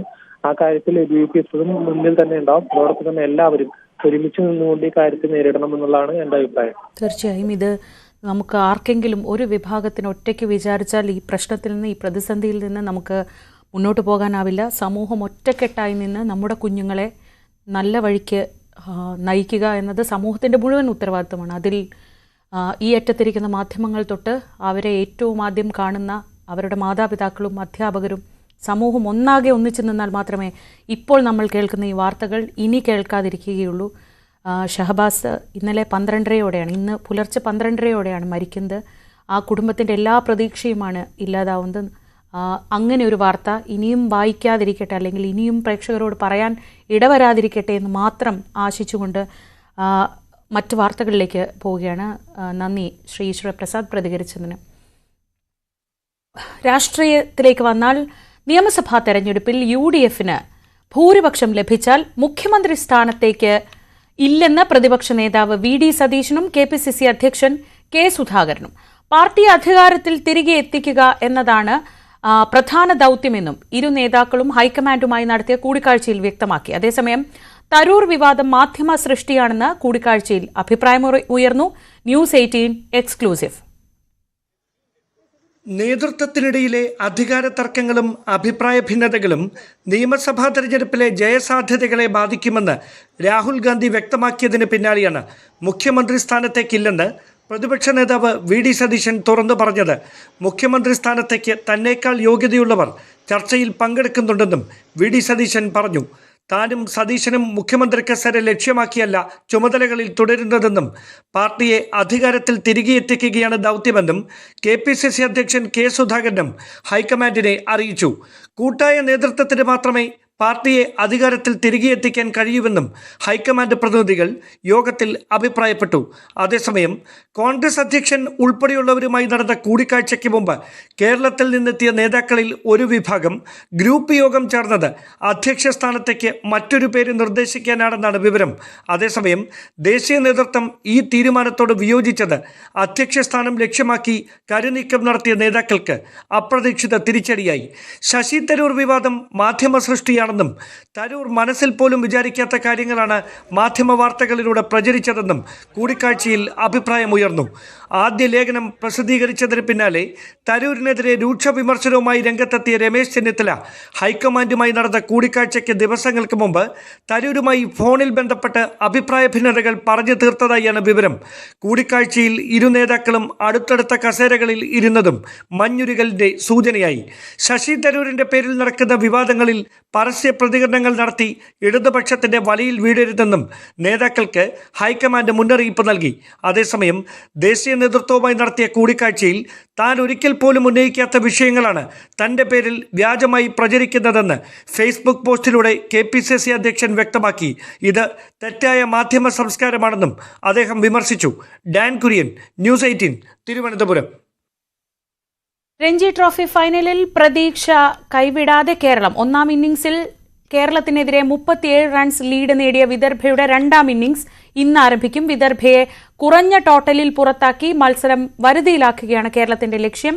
എൽദോ പോൾ പുതുശ്ശേരി വിവരങ്ങളുമായി. എൽദോ, ഇന്നലെ ജയിക്കണമെങ്കിൽ പേടിയില്ലാതെ കളിക്കണം എന്നൊരു മാനസികാവസ്ഥയിലാണ് കേരളം ഇറങ്ങിയതെങ്കിൽ ഇന്നത്തെ അവസ്ഥ അങ്ങനെയല്ല. ജയം മാത്രം ലക്ഷ്യമിട്ട് ഇറങ്ങുകയാണ് ഇന്ന് കേരളത്തിന് മുന്നിൽ ഉള്ള വഴി. ഇന്ന് മത്സരം തുടങ്ങുമ്പോൾ എടുക്കേണ്ട ഒരു സ്റ്റാൻഡ് എന്തായിരിക്കും? എന്താണ് അവിടെ നിന്നുള്ള ഇന്നത്തെ ദിവസം പ്രതീക്ഷിക്കുന്നത് നമ്മൾ?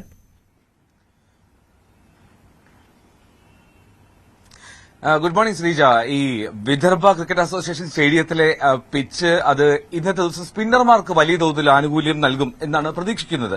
അതായത് ജലജ് സക്സേനയും ആദിത്യ സർവാതയും എങ്ങനെ പെർഫോം ചെയ്യുന്നു അതനുസരിച്ചായിരിക്കും വിദർഭയുടെ ഇന്നത്തെ ബാറ്റിംഗ് എന്നാണ് കരുതുന്നത്. പക്ഷേ വിദർഭ ഹോം ഗ്രൗണ്ടാണ്, ഏറ്റവും കൂടുതൽ സാഹചര്യങ്ങൾ അറിയാവുന്ന ടീമാണ്. അതുകൊണ്ട് അത്രമാത്രം എളുപ്പത്തിൽ വിദർഭ കീഴടങ്ങുമെന്ന് കരുതാൻ കഴിയില്ല. പക്ഷേ കേരളത്തിന് സാധ്യതയില്ല എന്ന് പറയാൻ കഴിയില്ല.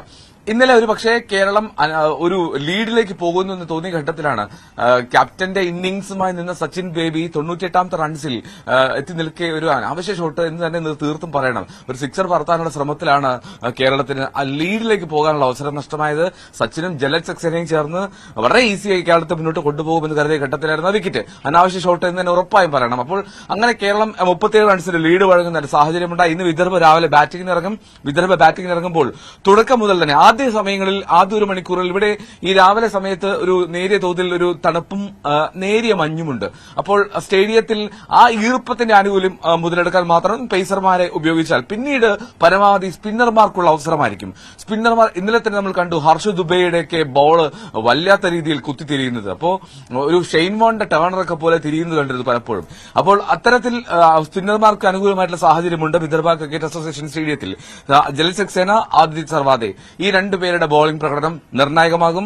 അവരിൽ പ്രതീക്ഷ പുലർത്തുന്നു എത്രയും പെട്ടെന്ന്. അതായത് ഒരു 2 സെഷനിൽ വിദർഭയെ പുറത്താക്കാൻ കഴിഞ്ഞാൽ, ചെറിയ ടോട്ടലിൽ പുറത്താക്കാൻ കഴിഞ്ഞാൽ കേരളത്തിന് പ്രതീക്ഷ വയ്ക്കാം. നാളത്തെ ദിവസം പൂർണ്ണമായും ബാറ്റ് ചെയ്യുക എന്നുള്ളത് ദുഷ്കരമാണ്. 5ാം ദിവസം ബാറ്റ് ചെയ്യുക എന്നുള്ളത് ഈ പിച്ചിൽ വലിയ പ്രയാസമുണ്ടാക്കും. അതുകൊണ്ട് അതുകൂടി മനസ്സിൽ കണ്ടുകൊണ്ടുള്ള ബോളിംഗ് പ്രകടനം ഇന്ന് കേരളം നടത്തിയേ മതിയാകൂ ശ്രീജ. ഇന്നലത്തെ ഒരുപക്ഷെ ഏറ്റവും ഒരു ഡിസിഷൻ പോയിന്റ് എന്ന് പറയുന്നത് സച്ചിന്റെ പുറത്താകലായിരുന്നു. ആരും പ്രതീക്ഷിക്കാത്ത സമയത്ത് അത് എത്രത്തോളം അവിടെ നിരാശ പടർത്തി? കളിക്കാർക്കിടയിലും കാണികൾക്കിടയിലും ഒക്കെ അത് എത്രത്തോളം നിരാശ പടർത്തി?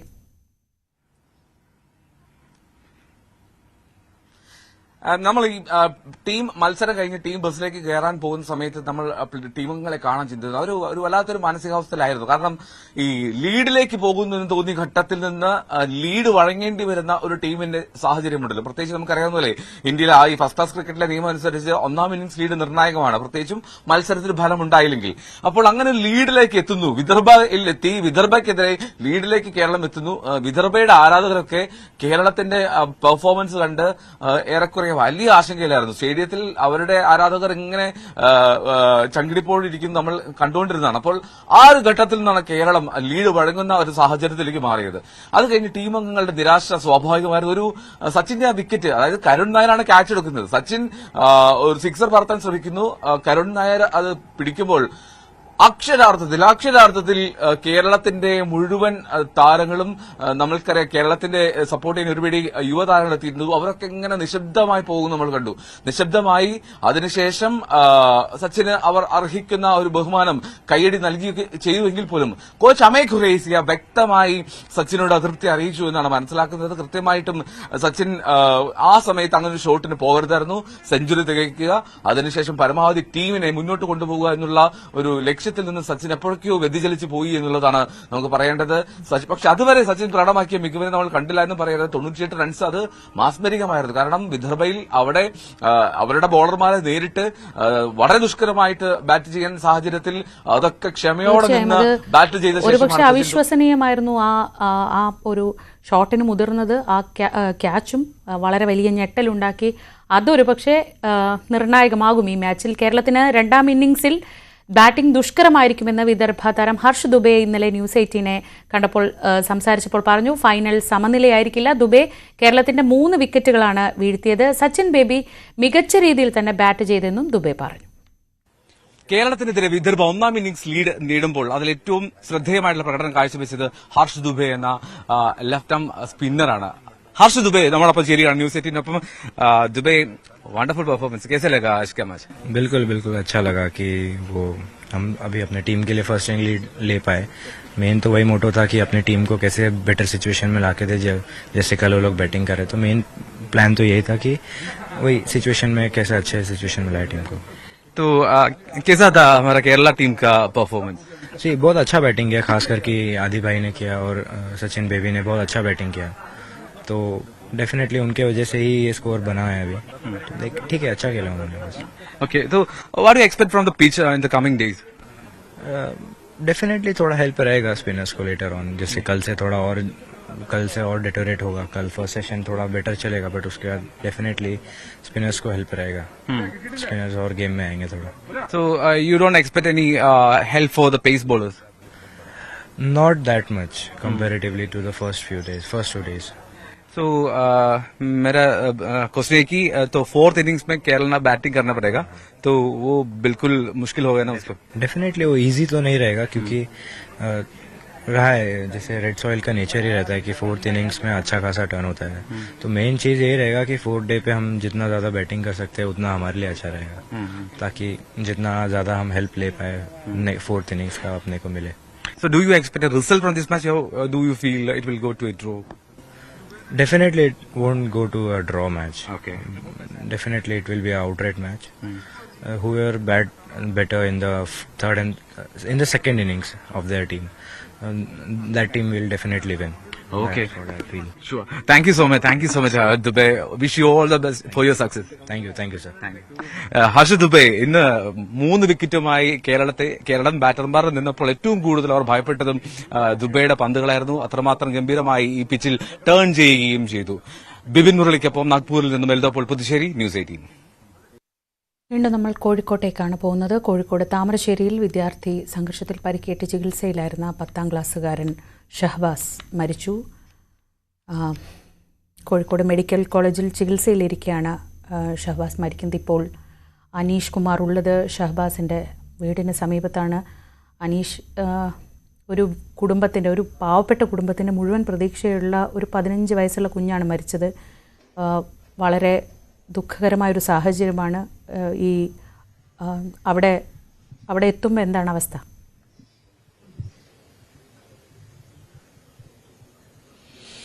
ശ്രീജ, ഇന്നലെ തന്നെ നമ്മൾ ഈ ബന്ധുക്കളെ അച്ഛനടക്കമുള്ളവരെ ഇന്നലെ നമ്മൾ ആശുപത്രിയിൽ വെച്ച് കണ്ടതാണ്. അപ്പോഴും അദ്ദേഹത്തിന്റെ വാക്കുകളിൽ പോലും ഒരു പ്രതീക്ഷ ഉണ്ടായിരുന്നില്ല. കാരണം ഡോക്ടർമാർ പറഞ്ഞത് അങ്ങേയറ്റം ഗുരുതരമായ അവസ്ഥയിൽ മുന്നോട്ട് പോകുന്നു, പ്രതീക്ഷയ്ക്ക് തീരെ വകയില്ല എന്ന്. അവർ നേരിട്ട് നമ്മളോട് തന്നെ അത് പറയുമ്പോൾ അവരുടെ വാക്കുകളിൽ ഉണ്ടാവുന്ന ഒരു ദുഃഖം.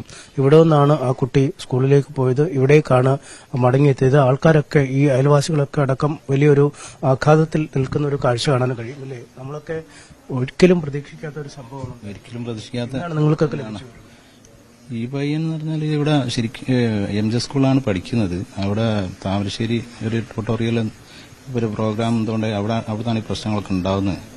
അങ്ങനെ ഒരു പ്രശ്നമുള്ള അങ്ങനത്തെ ഒരു പ്രശ്നക്കാരനും നല്ല പയ്യനാണ്. എൻ്റെ മകൻ്റെ കമ്പനിയാണ്. അവന് ഇവിടെ വരങ്ങാട് നേരത്തെ പഠിക്കുന്നതാണ്.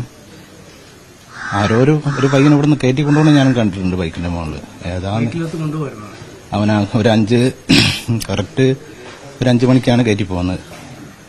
പിന്നാണ് ഈ സംഭവങ്ങളൊക്കെ അറിയുന്നത് ഇങ്ങനെ ആയിട്ടുണ്ടെന്നൊക്കെ. എൻ്റെ ജാസിന്റെ വീടാണ് അത്. ഈ പയ്യനത് കഴിഞ്ഞിട്ട് അവിടെ കൊണ്ടുപോയിട്ട് ഇറക്കി. ആരെ ഇറക്കിയൊന്നും അറിയില്ല. അപ്പോൾ ഇവിടെ ഒരു ഇതുണ്ട്, തണുണ്ട്. അതിന്റെ മുകളിൽ കിടന്ന് എന്താ പിന്നെ അവർ വീട്ടിലില്ലായിരുന്നു. അവർ വന്നപ്പോഴാണ് ഈ പയ്യന് അവിടുന്ന് ഇറങ്ങി ഇങ്ങോട്ട് അവിടെ കിടക്കുകയായിരുന്നു. അവശനായിരുന്നു അങ്ങനെ പറയുന്നത്. ഞാനപ്പോൾ എൻ്റെ വീട് തൊട്ടപ്പുറത്താണ്. കുട്ടികളുടെ ചാറ്റൊക്കെ പുറത്തു വരുന്നത് കാണുമ്പോൾ ഒരു ഞെട്ടലാണല്ലേ? തീർച്ചയായിട്ടും ഇന്നലെയാണ് അതൊക്കെ നമ്മൾക്ക് അറിയുന്നത്. അങ്ങനത്തെ ഓരോരോ വോയിസും കാര്യങ്ങളൊക്കെ പുറത്തു വന്നിട്ടുണ്ട്. എന്തായാലും ആളുകളൊക്കെ ഒരു വലിയ ഒരു ഞെട്ടലുണ്ട്. കാരണം ഇതിങ്ങനെയുള്ള കാര്യങ്ങളൊന്നും ഉണ്ടാകുമെന്ന് ഒരിക്കലും പ്രതീക്ഷിക്കുന്നില്ല. ഈ അയൽവാസികളും കുടുംബാംഗങ്ങളും ഒക്കെ ഉണ്ട്, അല്ലേ ചേട്ടാ? ഈ എങ്ങനെയായിരുന്നു നിങ്ങളൊക്കെ അപ്പോഴാണ് അറിഞ്ഞത് ഈ വൈകുന്നേരം? ആ സമയത്ത് അറിയുന്നത്. എന്ത് നടന്നാണ് നിങ്ങൾക്കൊരു അല്ലല്ല ഇവിടെ വന്ന് മോന് പിന്നെ പരിക്ക് പറ്റിയതൊന്നും ഞങ്ങളോട് പറഞ്ഞില്ല. പിന്നാണ് അറിയുന്നത്. പിന്നെ പറഞ്ഞില്ലായിരുന്നല്ലേ? തല്ല് നടന്നതായിട്ട് പറഞ്ഞില്ല. വീട്ടിൽ വന്ന് സംസാരിക്കുകയൊക്കെ ചെയ്തായിരുന്നോ? സംസാരിച്ച് പിന്നെ അങ്ങനെ ഇതായിപ്പോയതാണ്. വീട്ടിൽ കിടന്ന് ഇവിടെ കിടന്ന് പിന്നാണ് ഡോക്ടറെ പിന്നെ ഹോസ്പിറ്റലിലേക്ക് കൊണ്ടുപോകുന്നത് താമരശ്ശേരി. കുട്ടികളൊക്കെ പരസ്പരം അറിയാവുന്ന കുട്ടികളല്ലേ? ഓരൊക്കെ അറിയുന്നതാ. ഒക്കെ അങ്ങോട്ടും ഇങ്ങോട്ടും ഒരു പരിചയവും പിന്നെ വാട്സാപ്പിലും ഗ്രൂപ്പിലൊക്കെ ബന്ധപ്പെടുന്ന കുട്ടികളാണ്. ഇത് കഴിഞ്ഞിട്ടുള്ള ചാറ്റുകളാണ് നമ്മളെ ആകെ ഇതാക്കുന്നത്. കാരണം വിദ്യാഭ്യാസ രംഗത്ത് ഇങ്ങനത്തെ ഇതുണ്ടല്ലോ, ചെറിയ കുട്ടികൾ. 10ാം ക്ലാസ് പരീക്ഷ എഴുതുന്ന കുട്ടികൾ വേണമല്ലോ, പഠിക്കേണ്ട സമയമാണ്. അതാ ആളുകൾക്കൊന്നും ഒരു ഉൾക്കൊള്ളാൻ കഴിയുന്നതിനപ്പുറമാണ് ശ്രീജ. കാരണം നമ്മൾ അവരുടെ വീട്ടിലാണ്. ഷഹബാസിന്റെ ബന്ധുക്കളാണ് ആയിരിക്കുന്നത്. സഹപാഠികളായ ആളുകളൊക്കെ അടുത്തുണ്ട്. അവർക്കൊന്നും ഒരു തരത്തിലും അല്ലേ കുട്ടികളൊക്കെ അറിയാവുന്നല്ലോ. അതെ, എന്താ സംഭവിച്ചതെന്നാണ് സംഭവിച്ച നമുക്ക് വലിയ ഐഡിയ ഇല്ല. നമ്മളിങ്ങനെ കേട്ടറിവാണുള്ളത്. എൻ്റെ സഹോദരനുണ്ട്, സഹോദരനും ഒരേ പ്രായമാണ്. പ്രായക്കാരാണ്. അപ്പം അത് നമ്മളൊന്നും കാണുന്ന ആൾക്കാരാണ്, ഡെയിലി കാണാൻ. അപ്പം അങ്ങനെ ഒരു സംഭവം നമുക്ക് വളരെയധികം ബുദ്ധിമുട്ടുണ്ട്. കുട്ടികളൊക്കെ ഇങ്ങനെ ചിന്തിക്കുക അല്ലേ? അവിടുത്തെ ഒരു ചെറിയ പ്രശ്നമാണ് ഉണ്ടായത്. അതെ, നമുക്ക് സംഭവത്തിനെ കുറിച്ച് വലിയ ഐഡിയ ഇല്ല, കേട്ടറിവ് മാത്രമേ ഉള്ളൂ. അപ്പോൾ സംഭവം നടക്കുമ്പോൾ കൊണ്ടുപോകുമ്പോൾ മിന്നാതെ രാത്രി അവിടെ ഉണ്ട്. നമുക്ക് അറിയുന്നില്ല എന്താ സംഭവം. പിന്നാണ് ഉമ്മയൊക്കെ പറഞ്ഞറിയുന്നത്. വളരെ പഠിക്കാനൊക്കെ വിവരങ്ങൾ നൽകിയത് ഷഹബാസിന്റെ വീട്ടിൽ നിന്നാണ് അനീഷ് ഇപ്പോൾ സംസാരിക്കുന്നത്. അവിടെ ബന്ധുക്കളും അടുത്തുള്ളവരുമൊക്കെ ആ ഞെട്ടലിൽ നിന്ന് ഇപ്പോഴും വിട്ടുമാറിയിട്ടില്ല. ഇന്ന് പുലർച്ചെ 12:30യോടെയാണ് ആക്രമണത്തിൽ പരിക്കേറ്റ് ചികിത്സയിലായിരുന്ന ഷഹബാസ് മരിച്ചത്. ഈ സംഭവവുമായി ബന്ധപ്പെട്ട് ഈ മർദ്ദിച്ച കുട്ടികൾ നേരത്തെ കസ്റ്റഡിയിലായിരുന്നു. അവരോട് ഇന്ന് ഇപ്പോൾ പോലീസ് സ്റ്റേഷനിൽ എത്താൻ ആവശ്യപ്പെട്ടിട്ടുണ്ടെന്നാണ് വിവരങ്ങൾ വരുന്നത്. നമുക്ക് ആ വാർത്തയുടെ വിശദാംശങ്ങളിലേക്ക് മടങ്ങിയെത്താം.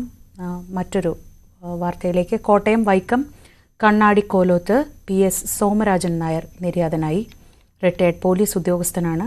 ഭാര്യ തങ്കമ്മ. ഇന്ന് സംസ്കാരം വൈകിട്ട് വൈക്കം ആറാട്ടുകുളങ്ങരയിലെ വീട്ടുവളപ്പിൽ നടക്കും.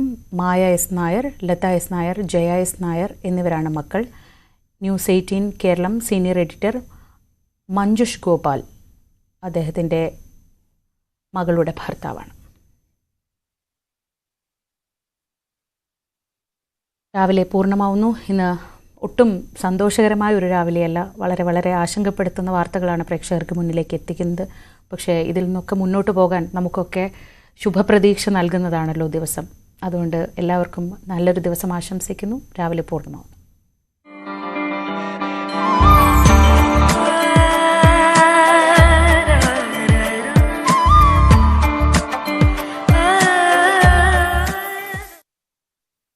പിന്നെ ഫഹദേ, ഞാനൊരു കാര്യം പറഞ്ഞു, ഷാബാസിനെ ഞാൻ കൊല്ലുന്നു. അത് ഞാൻ പറഞ്ഞ പോലെ അവൻ്റെ കണ്ണൊന്ന് പോയോ കിട്ടോ ഈ കണ്ണൊന്നും ഇല്ലോ.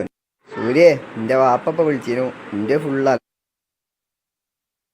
പിന്നെ ഫഹദേ, ഞാനൊരു കാര്യം പറഞ്ഞു, ഷാബാസിനെ ഞാൻ കൊല്ലുന്നു. അത് ഞാൻ പറഞ്ഞ പോലെ അവൻ്റെ കണ്ണൊന്ന് പോയോ കിട്ടോ ഈ കണ്ണൊന്നും ഇല്ലോ.